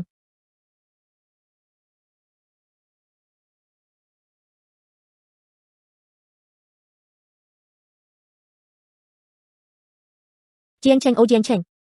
តើអ្នកកំពុងធ្វើអ្វីប្រសិនបើមិនមែនដោយសារស៊ីនយ៉ានទេអ្នកបានកករហូតដល់ស្លាប់ហើយសួស្ដី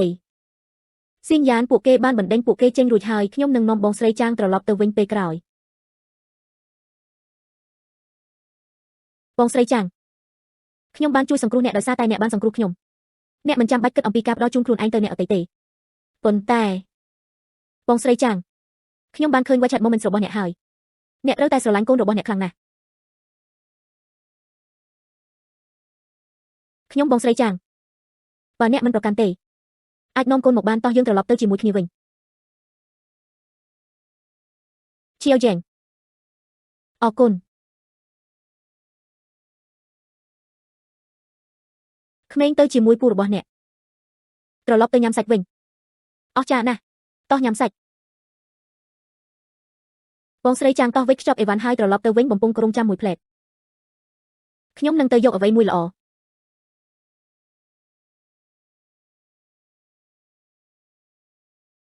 ឈៀវយ៉ាងទាំងនេះផ្ដល់ឲ្យអ្នកប្រព័ន្ធបានរកឃើញថាយ៉ាងជីបានផ្ដល់ឲ្យ10ឡាវ៉ៃឆ្នាំ1982ចំនួន310ចំនួន30បានប្រគល់មកវិញប្រព័ន្ធបានរកឃើញថាយ៉ាងជីបានផ្ដល់ឲ្យឆ្នាំពិសេសនាំចូលចំនួន3ប្រអប់ចំនួន30ត្រូវបានប្រគល់ជូនវិញ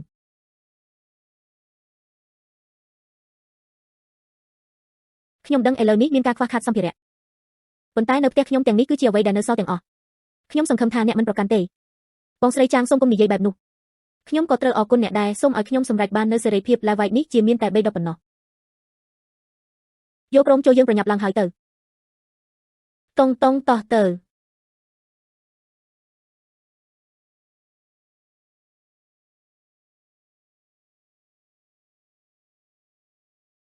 មានមនុស្សជាង10នាក់ពេលយើងទៅឥឡូវនេះយើងនៅសល់តែប៉ុន្មាននាក់ប៉ុណ្ណោះក្មេងនោះវាដូចជាល្បិចវេទមុនអញ្ចឹងភ្លាមនោះកំភ្លើងមួយបានលេចចេញមកវាបានធ្វើឲ្យមនុស្សក៏ភ្លាមជាដុំចម្លែកប្រកាសជាមានអ្វីមួយចម្លែកឥឡូវកុំនិយាយអំពីរឿងនឹងទៀតចូលយើងគិតអំពីដំណោះស្រាយមួយបើយើងមិនអាចចូលទៅក្នុងផ្ទះរបស់ពួកគេបានទេទោះបីជាយើងមិនអត់ឃ្លានដល់ស្លាប់ក៏ដោយពួកគេក៏នឹងកករហូតដល់ស្លាប់ដែរខ្ញុំមានដំណោះស្រាយមួយតើអ្នកអាចធ្វើអ្វីបានសូមឲ្យខ្ញុំណែនាំខ្លួនឯងខ្ញុំឈ្មោះចៀងភីងមុនពេលអ្នកវីឡាដែលខ្ញុំចង់ចូលបងប្អូនជីដូនមួយរបស់ខ្ញុំរស់នៅទីនោះតើអ្នកមានវិធីដើម្បីធ្វើឲ្យពួកគេទេបើកទ្វារឲ្យអនុញ្ញាតឲ្យយើងចូលភ្លេចវាចោលទៅប្រសិនបើគាត់មានសមត្ថភាពនោះគាត់បានចូលទៅជាយូរមកហើយតើអ្នកនៅតែរកយើងដើម្បីអ្វីពូរបស់ខ្ញុំចិត្តទន់ភ្លន់ដរាបណាឪពុកខ្ញុំអង្វរគាត់ពួកគេពិតជានឹងបើកទ្វារឲ្យអនុញ្ញាតឲ្យយើងចូលចាប់តាំងពីមានរឿងបែបនេះមកតើអ្នកកំពុងធ្វើអ្វីនៅទីនេះមនុស្សម្នាក់ទៀតមានន័យថាមានមាត់មួយទៀតដែលត្រូវចិញ្ចឹមបិទមាត់ទៅតើអ្នកចង់រស់នៅអត់តើអ្នកបាននិយាយអ្វីបើគ្មានខ្ញុំ អ្នកថែមទាំងមានឱកាសរស់រានមានជីវិតទៀតផងគ្មានសង្ឃឹមទេបន្ទាប់មកអ្នកនិយាយតើអ្នកត្រូវការឲ្យយើងធ្វើអ្វី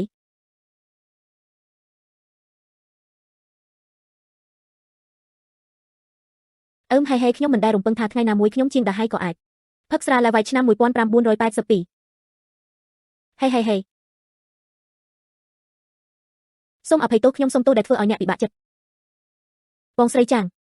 សូមកុំនិយាយបែបនោះប្រសិនបើវាមិនមែនសម្រាប់អ្នកទេតើយើងអាចធ្វើដូចម្តេចរស់នៅក្នុងផ្ទះបែបនេះសាច់ជ្រូកបំពង់ជៀនមកដល់ហើយតុងមិនបានញ៉ាំសាច់យូរហើយមែនទេញ៉ាំឲ្យលឿនញ៉ាំយឺតជប់សាយទៅឆាវយ៉េង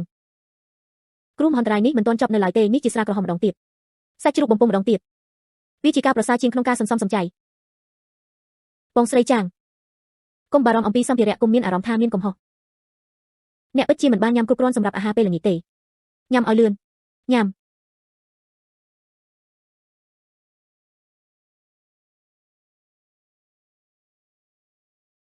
មកតោះផឹកមួយកែវអបអសាតូ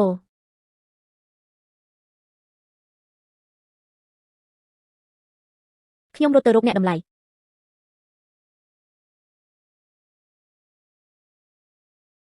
អ្នកទាំងអស់គ្នាញ៉ាំមុនគេ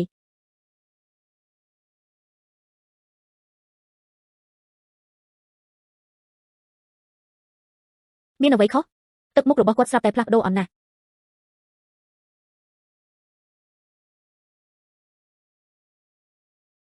សមិទ្ធខ្ញុំដឹងថាអ្នកឲ្យតម្លៃទំនាក់ទំនងប៉ុន្តែកូនប្រុសខ្ញុំមិនបាននិយាយបែបនោះទេនេះគឺជារយៈពេលពិសេសមួយតើស្ថានភាពគ្រួសារបងប្រុសរបស់អ្នកយ៉ាងដូចម្តេចអ្នកដឹងរឿងនោះហើយមែនទេប្រសិនបើអ្នកពិតជាទទួលយកពួកគេចុះបើពួកគេកាន់កាប់សម្បុកប៉ុន្តែយ៉ាងណាមិញយើងជាក្រុមគ្រួសារហើយកូនប្រុសមុនគាត់ក៏បានបង្ហាញពីជំនាញរបស់គាត់ផងដែរបងប្រុសរបស់ខ្ញុំនិងក្រុមគ្រួសាររបស់គាត់គួរតែសម្រាប់យើងដែរវាមិនបង្កការគំរាមកំហែងអ្វីឡើយគ្មានអ្វីក្រៅពីនេះទេជាងដែលហេខ្ញុំកំពុងប្រមានអ្នកទោះបីជាកូនប្រុសខ្ញុំនិយាយដែរក៏ដោយនៅមានសម្ភារៈជាច្រើនទៀតប៉ុន្តែទោះបីជាយើងទាំងមូលផ្ទះនោះត្រូវបានបំពេញតើយើងមានសម្ភារៈប៉ុន្មានគ្រោះមហន្តរាយនេះនៅមិនទាន់ដឹងនៅឡើយតើវានឹងមានរយៈពេលប៉ុន្មានឥឡូវនេះមានមនុស្ស2នាក់ទៀតប្រសិនបើមានមនុស្ស2នាក់ទៀតតើយើងនឹងមានអ្វីញ៉ាំពេលក្រោយទេក្រៅពីនេះតើគ្រួសាររបស់បងប្រុសរបស់អ្នកជាមនុស្សប្រភេទណាអ្នកដឹងរឿងនោះហើយមែនទេខ្ញុំនឹងមិនអនុញ្ញាតឲ្យពួកគេផ្លាស់ទីចូលទេខ្ញុំប៉ាម៉ាក់មានអ្វីខុសពូរបស់អ្នកជាងភីងចង់ចូលរួមជាមួយយើងទេតើអ្នកបាននិយាយអ្វីឈៀវឆេងខ្ញុំដឹងថាអ្នកមិនចូលចិត្តពួកគេទេប៉ុន្តែឥឡូវនេះគ្រួសារជាងរបស់យើងក្រៅពីយើងគាត់គឺជាមនុស្សតែម្នាក់គត់ដែលនៅសល់ប៉ាតើជាងភេងបានប្រព្រឹត្តចំពោះអ្នកពីមុនយ៉ាងដូចម្តេចតើអ្នកភ្លេចអ្វីទាំងអស់ហើយឬនៅប្រសិនបើវាមិនមែនសម្រាប់ខ្ញុំទេបានត្រឡប់មកវិញទាន់ពេលវេលាតើអ្នកចង់មានន័យថាប៉ាដឹងហើយប៉ុន្តែមិនថាមានរឿងអ្វីក៏ដោយគាត់ក៏ជាពូរបស់អ្នកដែរជីដូនជីតារបស់អ្នកបានទទួលមរណភាពមុនអាយុកាលប៉ានៅក្មេងពូរបស់អ្នកបានចិញ្ចឹមអ្នកជាងភីងទោះបីជាវាហួសហេតុបន្តិចក៏ដោយប៉ុន្តែពូរបស់អ្នកពិតជាមនុស្សល្អណាស់ប៉ាសត្វស្លាប់ហើយជាមួយគ្នាសត្វស្លាប់ហើយជាមួយគ្នាជាងភេងគឺជាកូនប្រុសរបស់ជាងដេសិនកូនប្រុសរបស់គាត់គឺដូចនោះតើពុករបស់គាត់អាចល្អប៉ុណ្ណាក្រៅពីនេះសូមគិតអំពីវាម្ដងទៀតហេតុអ្វីបានជាពិសេសគ្រួសារជាងរបស់យើងនៅសល់តែពួកគេពីរនាក់ប៉ុណ្ណោះតើអ្នកធ្លាប់គិតអំពីវាទេនេះប៉ាជាមនុស្សល្អពេញមួយជីវិតរបស់គាត់បើគាត់ពិតជាទុកឲ្យគាត់ឈោមមើលនរណាម្នាក់ស្លាប់មែនកូនប្រុសខ្ញុំឃើញប៉ាខ្ញុំអាចផ្ដល់ឱកាសឲ្យពួកគេម្ដងទៀតប៉ុន្តែប្រសិនបើជំរឿនរបស់ពួកគេពាក្យដែលធ្វើឲ្យខកចិត្តកុំបន្ទោសខ្ញុំឈៀវឆេងកុំបារម្ភអីប៉ាធានាបងប្រុសរបស់អ្នកនិងអ្នកដទៃខ្ញុំនឹងមិនធ្វើអ្វីដោយមិនប្រុងប្រយ័ត្នជាដាច់ខាត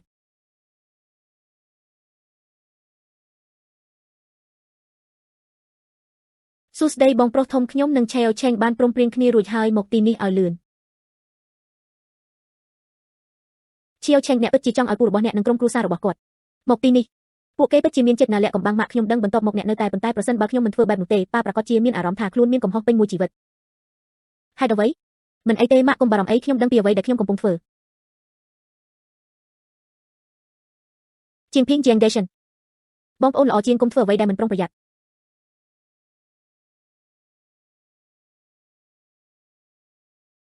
អ្នកខើសីតើមានបញ្ហាអ្វីទៀត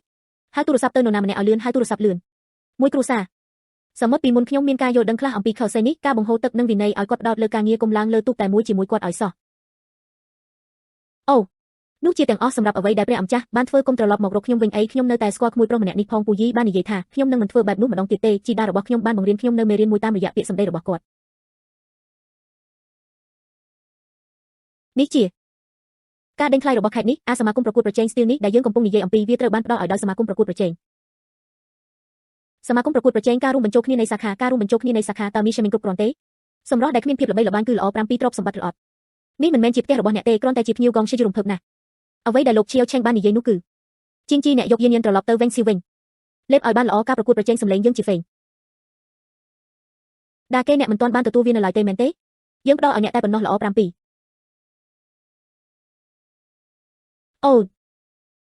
ហេតុអ្វីបានជាមានអ្នកច្រើនម្លេះសម្ភារៈច្រើនណាស់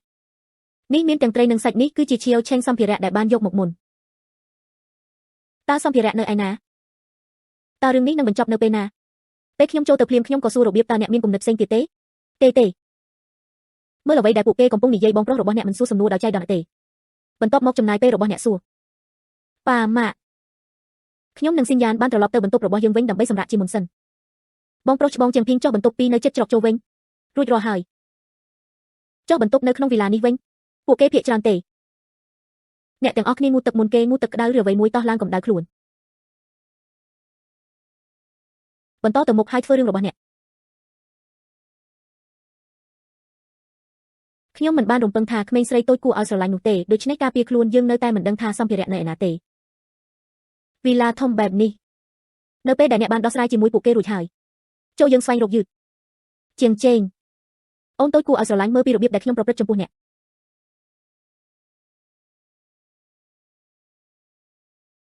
ជាងជេងមកពីអ្នកមិនទុកចិត្តគេហេតុអ្វីបានជាលោកពូអនុញ្ញាតឲ្យពួកគេចូលបើខ្ញុំមិនឲ្យពួកគេចូលទេប៉ាប្រកាសជាមានជំងឺរੂដងបាត់ខាងក្នុងដូចដែលបងស្រីចាងបាននិយាយពីមុនមកបើខ្ញុំមិនទៅដូចគ្នា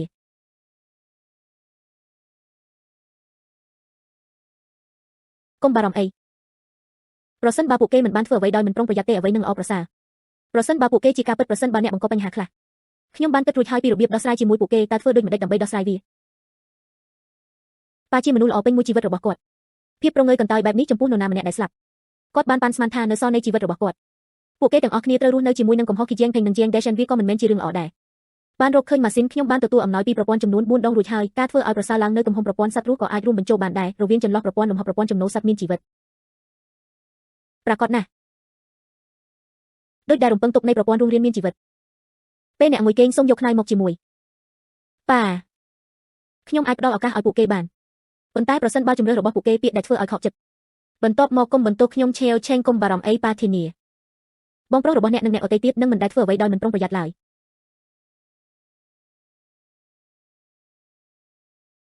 ស៊ីនយ៉ានកុំបារម្ភអីប្រសិនបើពួកគេទាំងពីរអ្នកញ៉ៃញ៉ៃគ្នាខ្ញុំនឹងធ្វើល្បិចវេទមុនសម្រាប់អ្នកជាងភីងតើអ្នកកំពុងធ្វើអ្វីហេតុអ្វីបានជាអនុញ្ញាតឲ្យមនុស្សទាំងនេះចូលយកព្រមជាងដែលឲ្យឈប់ធ្វើពុតជារឹងរូសទៅ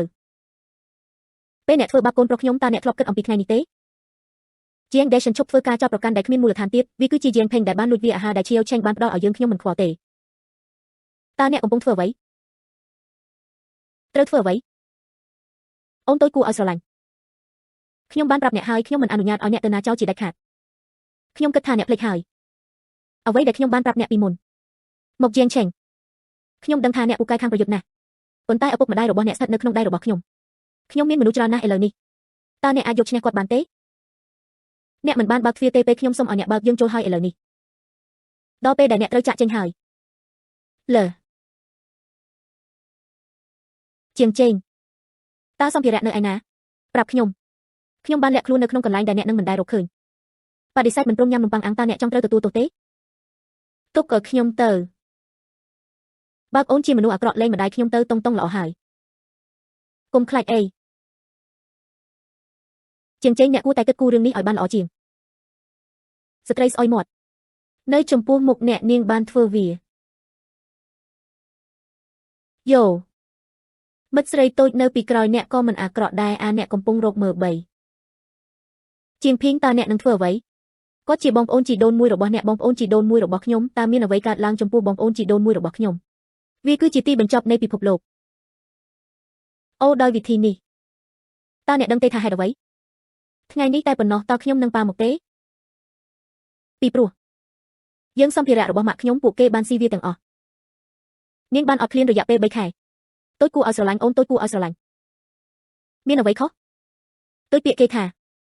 មនុស្សមិនធ្វើសកម្មភាពដើម្បីផលប្រយោជន៍ផ្ទាល់ខ្លួនទេទុនកម្មនៃឋានសួគ៌និងផែនដីខ្ញុំសូមណែនាំអ្នកប្រសិនបើអ្នកមិនចង់ឃើញស្ត្រីដែលអ្នកស្រឡាញ់ទេកំពុងត្រូវបានអ្នកដទៃលេងប្រញាប់ឡើងប្រាប់ខ្ញុំអំពីសម្ភារៈគួរឲ្យស្រឡាញ់មែនតើអ្នកកំពុងស្វែងរកសេចក្តីស្លាប់មែនទេខ្ញុំគិតថាអ្នកកំពុងសុំវាការទទួលប្រព័ន្ធ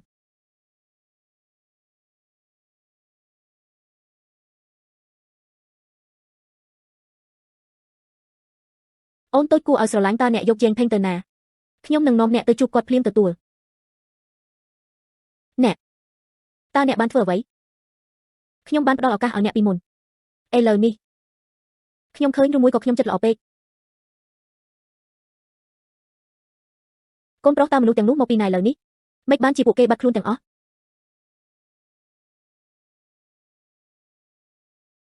ជាងជេងចុះមនុស្សទាំងនេះវិញតើខ្ញុំមិនបានប្រាប់អ្នកទេខ្ញុំនឹងធ្វើល្បិចវេបមុនមួយសម្រាប់អ្នកបងស្រីចាំងអ្នកសុខសប្បាយជាទេខ្ញុំសុខសប្បាយទេប៉ុន្តែតើមនុស្សទាំងនោះបានទៅណាប៉ាម៉ាក់បងស្រីចាំងស៊ីនយ៉ានពេលដែលទីបញ្ចប់នៃពិភពលោកមកដល់ឱកាសតូចមួយបានមកដល់ហើយមានកន្លែងពិសេសមួយវាមិនត្រឹមតែអាចរក្សាទុកសម្ភារៈប៉ុណ្ណោះទេវាក៏អាចត្រូវបានប្រើដើម្បីរក្សាទុកសត្វរស់ផងដែរខ្ញុំដាក់ពួកវាទាំងអស់ត្រូវបានដាក់ចូលទៅក្នុងកន្លែងផ្ទុកសម្រាប់ផ្គត់ផ្គង់ខ្ញុំស្គាល់ពូជាងដូចនៅក្នុងរឿង Journey to the West ដែលស្ដេច Golden Horn ដូចជាផ្លែល្ពៅពណ៌ស្វាយមាសនេះអាចត្រូវបានយល់ដូចខាងក្រោមនោះបានទទួលនៅក្នុងកន្លែងរបស់អ្នកបន្ទាប់មកពួកគេបានព្យាយាមដាក់អ្នកនៅកន្លែង3ផ្សេងគ្នារួចហើយអ្នកនៅតែចង់ខ្វល់ពីជីវិតឬសេចក្តីស្លាប់របស់ពួកគេជាងដែរហេតើមានអ្វីនៅក្នុងក្បាលរបស់អ្នកទេអូនោះមិនមែនជាអ្វីដែលខ្ញុំចង់មានន័យនោះទេខ្ញុំចង់និយាយថាពួកគេស្ថិតនៅក្នុងលំហតើគាត់នឹងយកកូនប្រុសរបស់គាត់ទេ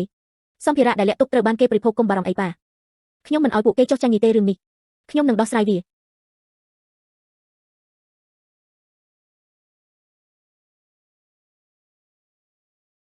ប្រព័ន្ធបោះពួកគេទាំងអស់ចេញ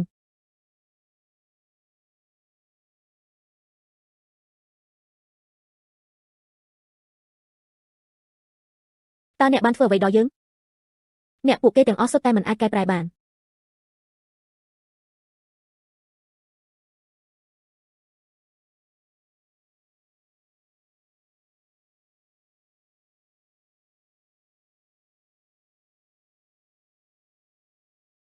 ខ្ញុំមិនដឹងថានឹងមានអ្វីកើតឡើងបន្ទាប់ពីគ្រោះមហន្តរាយនេះទេតើនៅសល់មនុស្សប៉ុន្មានអ្នកនៅលើផែនដី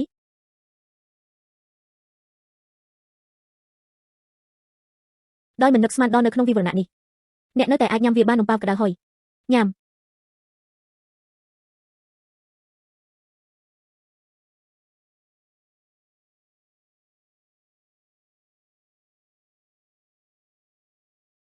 ស៊ីនយ៉ាន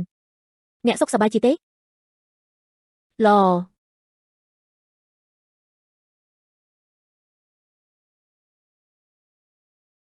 ស៊ីនយ៉ានឈៀវឆេងស៊ីនយ៉ានវាគួរតែនៅទីនោះប៉ាចាសោះ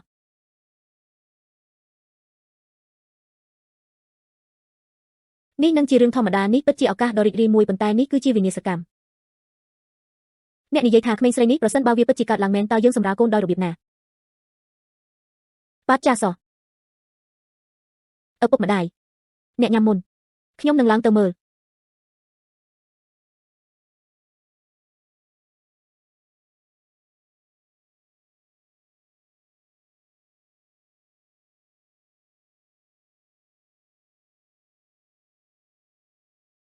ស៊ីនយ៉ានជាងជេងសុំទោសខ្ញុំគិតថាខ្ញុំមានផ្ទៃពោះក្មេងស្រីល្ងងហេតុអ្វីបានជាអ្នកសុំទោសខ្ញុំទៅតែពូនឹងមីងបាននិយាយវាគឺជាទីបញ្ចប់នៃពិភពលោកកូនរបស់យើងនាងមិនអាចសម្រាលកូនបានទេខ្ញុំនឹងគិតអំពីដំណោះស្រាយមួយប៉ុន្តែយើងបានបន្តយូរមកហើយគ្មានអ្វីពិបាកជាងនេះទេជឿខ្ញុំចុះយើងនឹងមិនអីទេ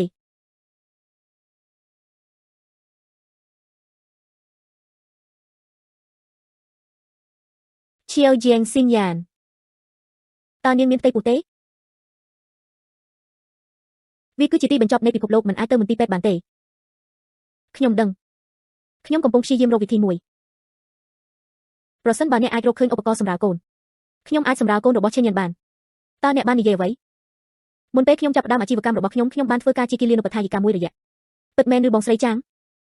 ប៉ុន្តែកុំមានសតិនិយមពេកឥឡូវនេះនៅខាងក្រៅវាមានសីតុណ្ហភាពដក60ឬ70អង្សាសេរួចទៅហើយត្រូវបានក្រាស់ណាស់រួចទៅហើយអាគារជាច្រើនត្រូវបានកករួចហើយទោះបីជាអ្នកអាចចេញបានក៏ដោយឧបករណ៍វិទ្យាសាស្ត្រប្រហែលជាមិនមានទេខ្ញុំដឹងប៉ុន្តែស៊ីនយ៉ានមានផ្ទៃពោះរួចហើយទុកឲ្យតែឧបករណ៍សម្រាលកូនវាសម្រាប់សម្លាប់មេរោគនិងរបស់របរដូចជាម្សៅទឹកដោះគោខ្ញុំមិនបានកត់សម្គាល់ពីមុនមកទេដូច្នេះខ្ញុំត្រូវតែទម្លុះទ្វារនេះ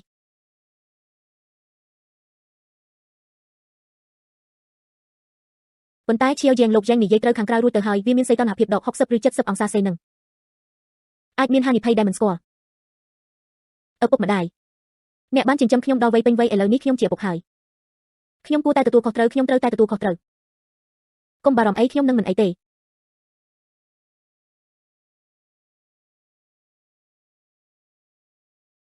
ល្អកុំបារម្ភអីរងចាំខ្ញុំត្រឡប់មកវិញ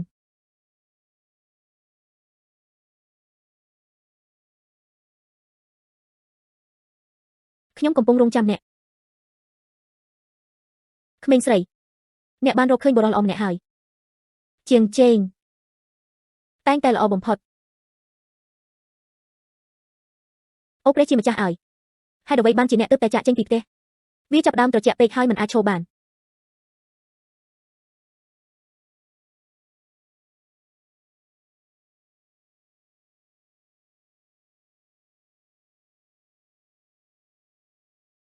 អូព្រះជាម្ចាស់ឲ្យទូរស័ព្ទខ្ញុំឥឡូវប្រើមិនបានទេ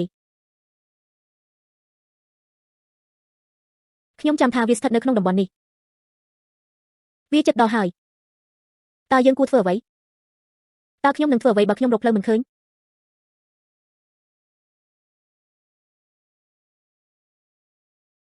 កញ្ចប់អំណោយរបស់ប្រព័ន្ធបានបើកក្នុងរយៈពេល12នាទី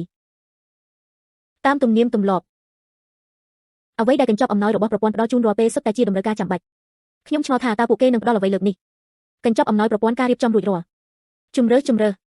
ស្គីជម្រើសទី2សម្លៀកបំពាក់រដូវរងាជម្រើសទី3ផែនទីរ៉ាដាជម្រើសទី4ស្រោមដៃឬយើលើកនេះពួកគេទាំងអស់គ្នាបានមករបស់របរដែលខ្ញុំត្រូវការលើកនេះពួកគេទាំងអស់គ្នាបានមករបស់របរដែលខ្ញុំត្រូវការតើខ្ញុំត្រូវជ្រើសរើសដោយរបៀបណាខ្ញុំជ្រើសរើសសម្លៀកបំពាក់រដូវរងាការបញ្ជូនទូគមនាគមន៍តាមអំពើចិត្តអូព្រះជាម្ចាស់ឲ្យរបស់របរប្រព័ន្ធងាយស្រួលប្រើណាស់ការរៀបចំសម្រាប់ការបញ្ជូនឱកាស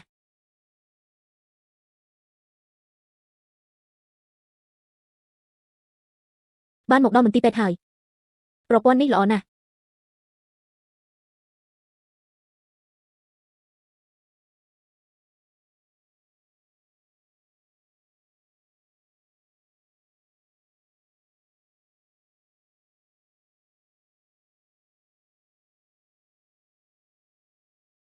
សម្ភារៈវិទ្យាសាស្ត្រនៅទីនោះ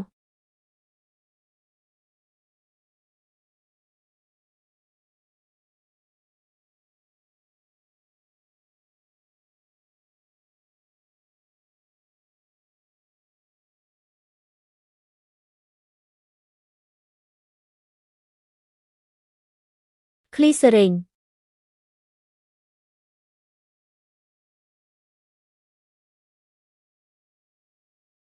តើសម្ភារៈផលិតកម្មនៅឯណា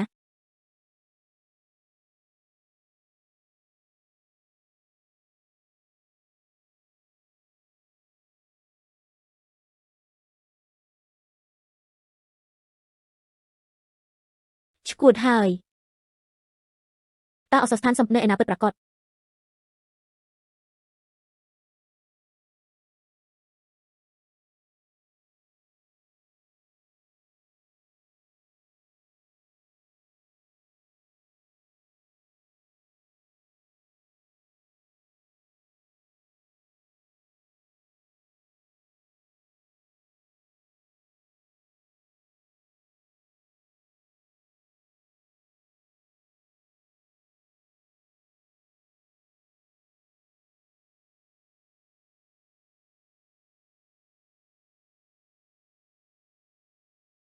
បានរកឃើញ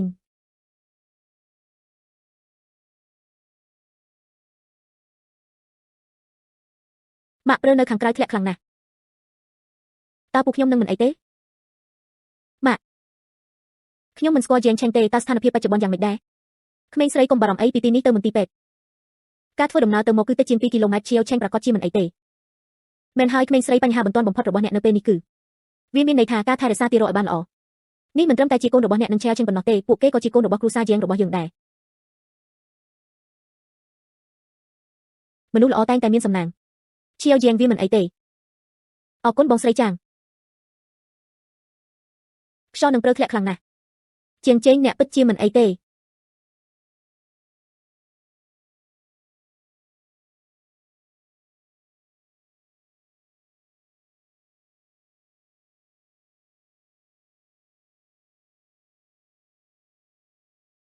រកឃើញហើយ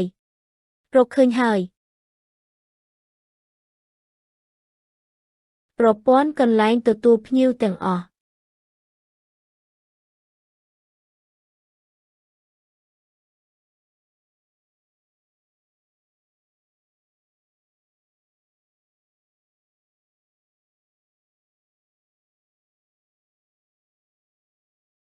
លេខកូដកំហុសអត្រារស់រានមានជីវិត30Jiang Chengមិននឹកស្មានថាវាខ្លាចជាខ្ញុំទេមែនទេខ្ញុំបាននិយាយខ្ញុំនឹងធ្វើឲ្យអ្នកបង់ប្រាក់អ្នកបានកអស់រយៈពេល3ឆ្នាំហើយមែនទេខ្ញុំមិនងាយនឹងយកឈ្នះប៉ុន្មានទេតើខ្ញុំអាចនៅមុនអ្នកដោយរបៀបណាអូនតូចគួរឲ្យស្រឡាញ់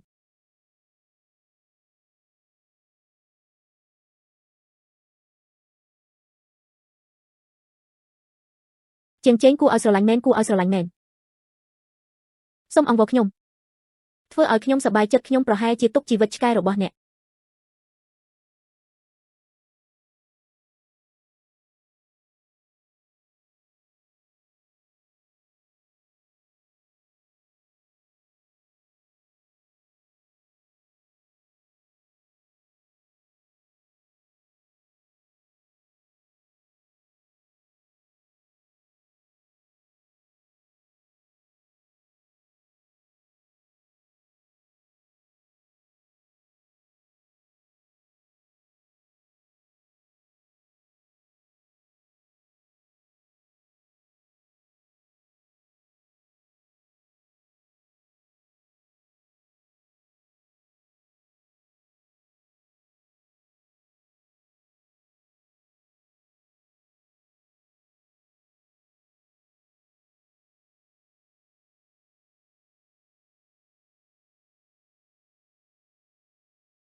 ខ្ញុំមានអារម្មណ៍មិនល្អ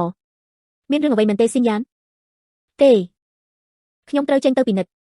ក្មេងតូចអូននៅខាងក្រៅត្រជាក់ណាស់ប្រសិនបើអ្នកអស់អ្វីមួយអាក្រក់អាចនឹងកើតឡើងតើខ្ញុំអាចយកស្របដោយរបៀបណាសៀវឆេងសូមពន្យល់ផងមីងចេញខ្ញុំនឹងទៅជាមួយអ្នកយល់ព្រមតើអ្នកកំពុងបង្កបញ្ហាអ្វីខ្ញុំនឹងទៅជាមួយមីងឆេនរបស់អ្នកតោះទៅយល់ព្រមពូនឹងមីងតុងខ្ញុំនឹងទុកវាឲ្យអ្នកសម្រាប់ពេលនេះវាត្រជាក់នៅខាងក្រៅអ្នករាល់គ្នាស្លៀកសម្លៀកបំពាក់បន្ថែមទៀតឥឡូវនេះនៅខាងក្រៅវាពិតជាបានផ្លាស់ប្ដូរច្រើនណាស់បងស្រីចាងមានមនុស្សម្នាក់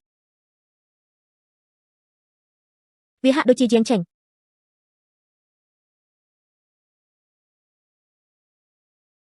Jiang Cheng Cheo Jiangភ្ញាក់ឡើង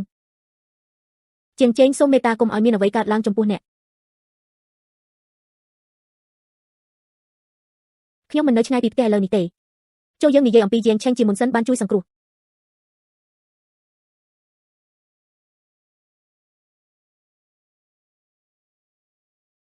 តើខ្ញុំនឹងមានកូនទី3ទេខ្ញុំមិនអាច3បានទេខ្ញុំគ្មានប្រយោជន៍តតែសោះស៊ីនយ៉ាននៅតែរងចាំខ្ញុំប៉ុន្តែខ្ញុំគ្មានផ្លូវត្រឡប់មកវិញទេJiang Chengភ្ញាក់ឡើងJiang Chengអ្នកមិនត្រូវបានអនុញ្ញាតឲ្យធ្វើវា3ដងទេសម្រាប់ស៊ីនយ៉ានអ្នកមិនអាចមាន3អ្នកបានទេ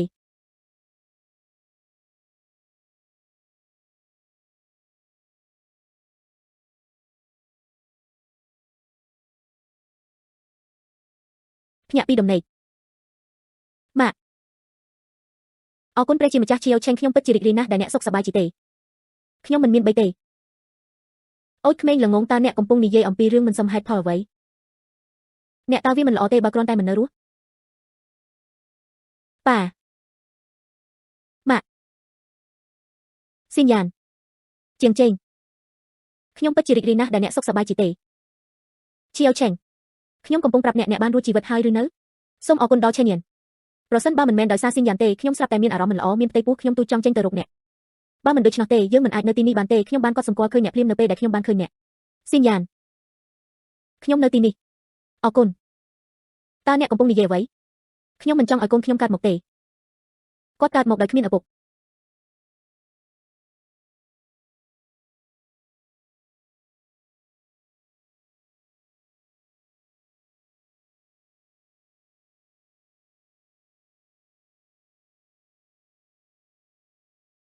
ប្រពន្ធ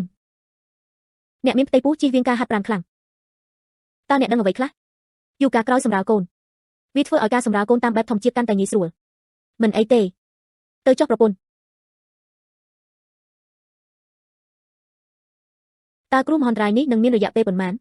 ជាធម្មតាពេលព្រះអាទិត្យបាត់ទៅបន្ទាប់មកផែនដីនឹងងាកចេញពីកន្លងដើមរបស់វាប្រហែលក្នុង1វិនាទីល្បឿនប្រហែល30គីឡូម៉ែត្រក្នុង1ម៉ោងជើងហោះហើរត្រង់ខ្លាយជាភពវង្វេងអន្តរតារាតើអ្នកបាននិយាយអ្វី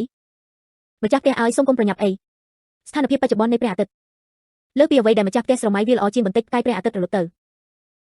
មិនមែនដោយសារតែការបាត់ខ្លួននោះទេផ្ទុយទៅវិញវាត្រូវបានវាប្រហារដោយចង្កោមអាចផ្កាយអន្តរតារាបណ្ដាលឲ្យចេញក្រៅជាបណ្ដោះអាសន្នយោងតាមការប៉ាន់ស្មានរបស់ប្រព័ន្ធចិត្តដល់ហើយប្រហែល6ខែផ្កាយព្រះអាទិត្យនឹងអាចងើបឡើងវិញបាននៅពេលនោះវាអាចធ្វើទៅបាននៅលើផែនដីពួកគេទទួលបានពន្លឺព្រះអាទិត្យម្ដងទៀត6ខែទៀតបន្ទាប់មកផែនដីអាចត្រូវបានស្ដារឡើងវិញទៅសភាពដើមរបស់វាសូម្បីតែព្រះអាទិត្យស្ដារភាពអស្ចារ្យរបស់វាឡើងវិញនៅក្នុងគ្រោះមហន្តរាយនេះមនុស្សដែលនៅរស់រានមានជីវិតតិចតួចណាស់មនុស្សចង់សាងសង់ផ្ទះរបស់ពួកគេឡើងវិញវានៅតែបង្ហាញពីកម្រិតលំបាកជាក់លាក់មួយសូមកុំនិយាយអំពីរឿងនោះសម្រាប់ពេលនេះតើអ្នកប្រកាសទេព្រះអាទិត្យ6ខែក្រោយមកវាអាចស្ដាររស្មីរបស់វាឡើងវិញពីព្រោះឥឡូវនេះនៅជុំវិញព្រះអាទិត្យមានចង្កោមអាចផ្កាយអន្តរតារាមួយចំនួនផងដែរ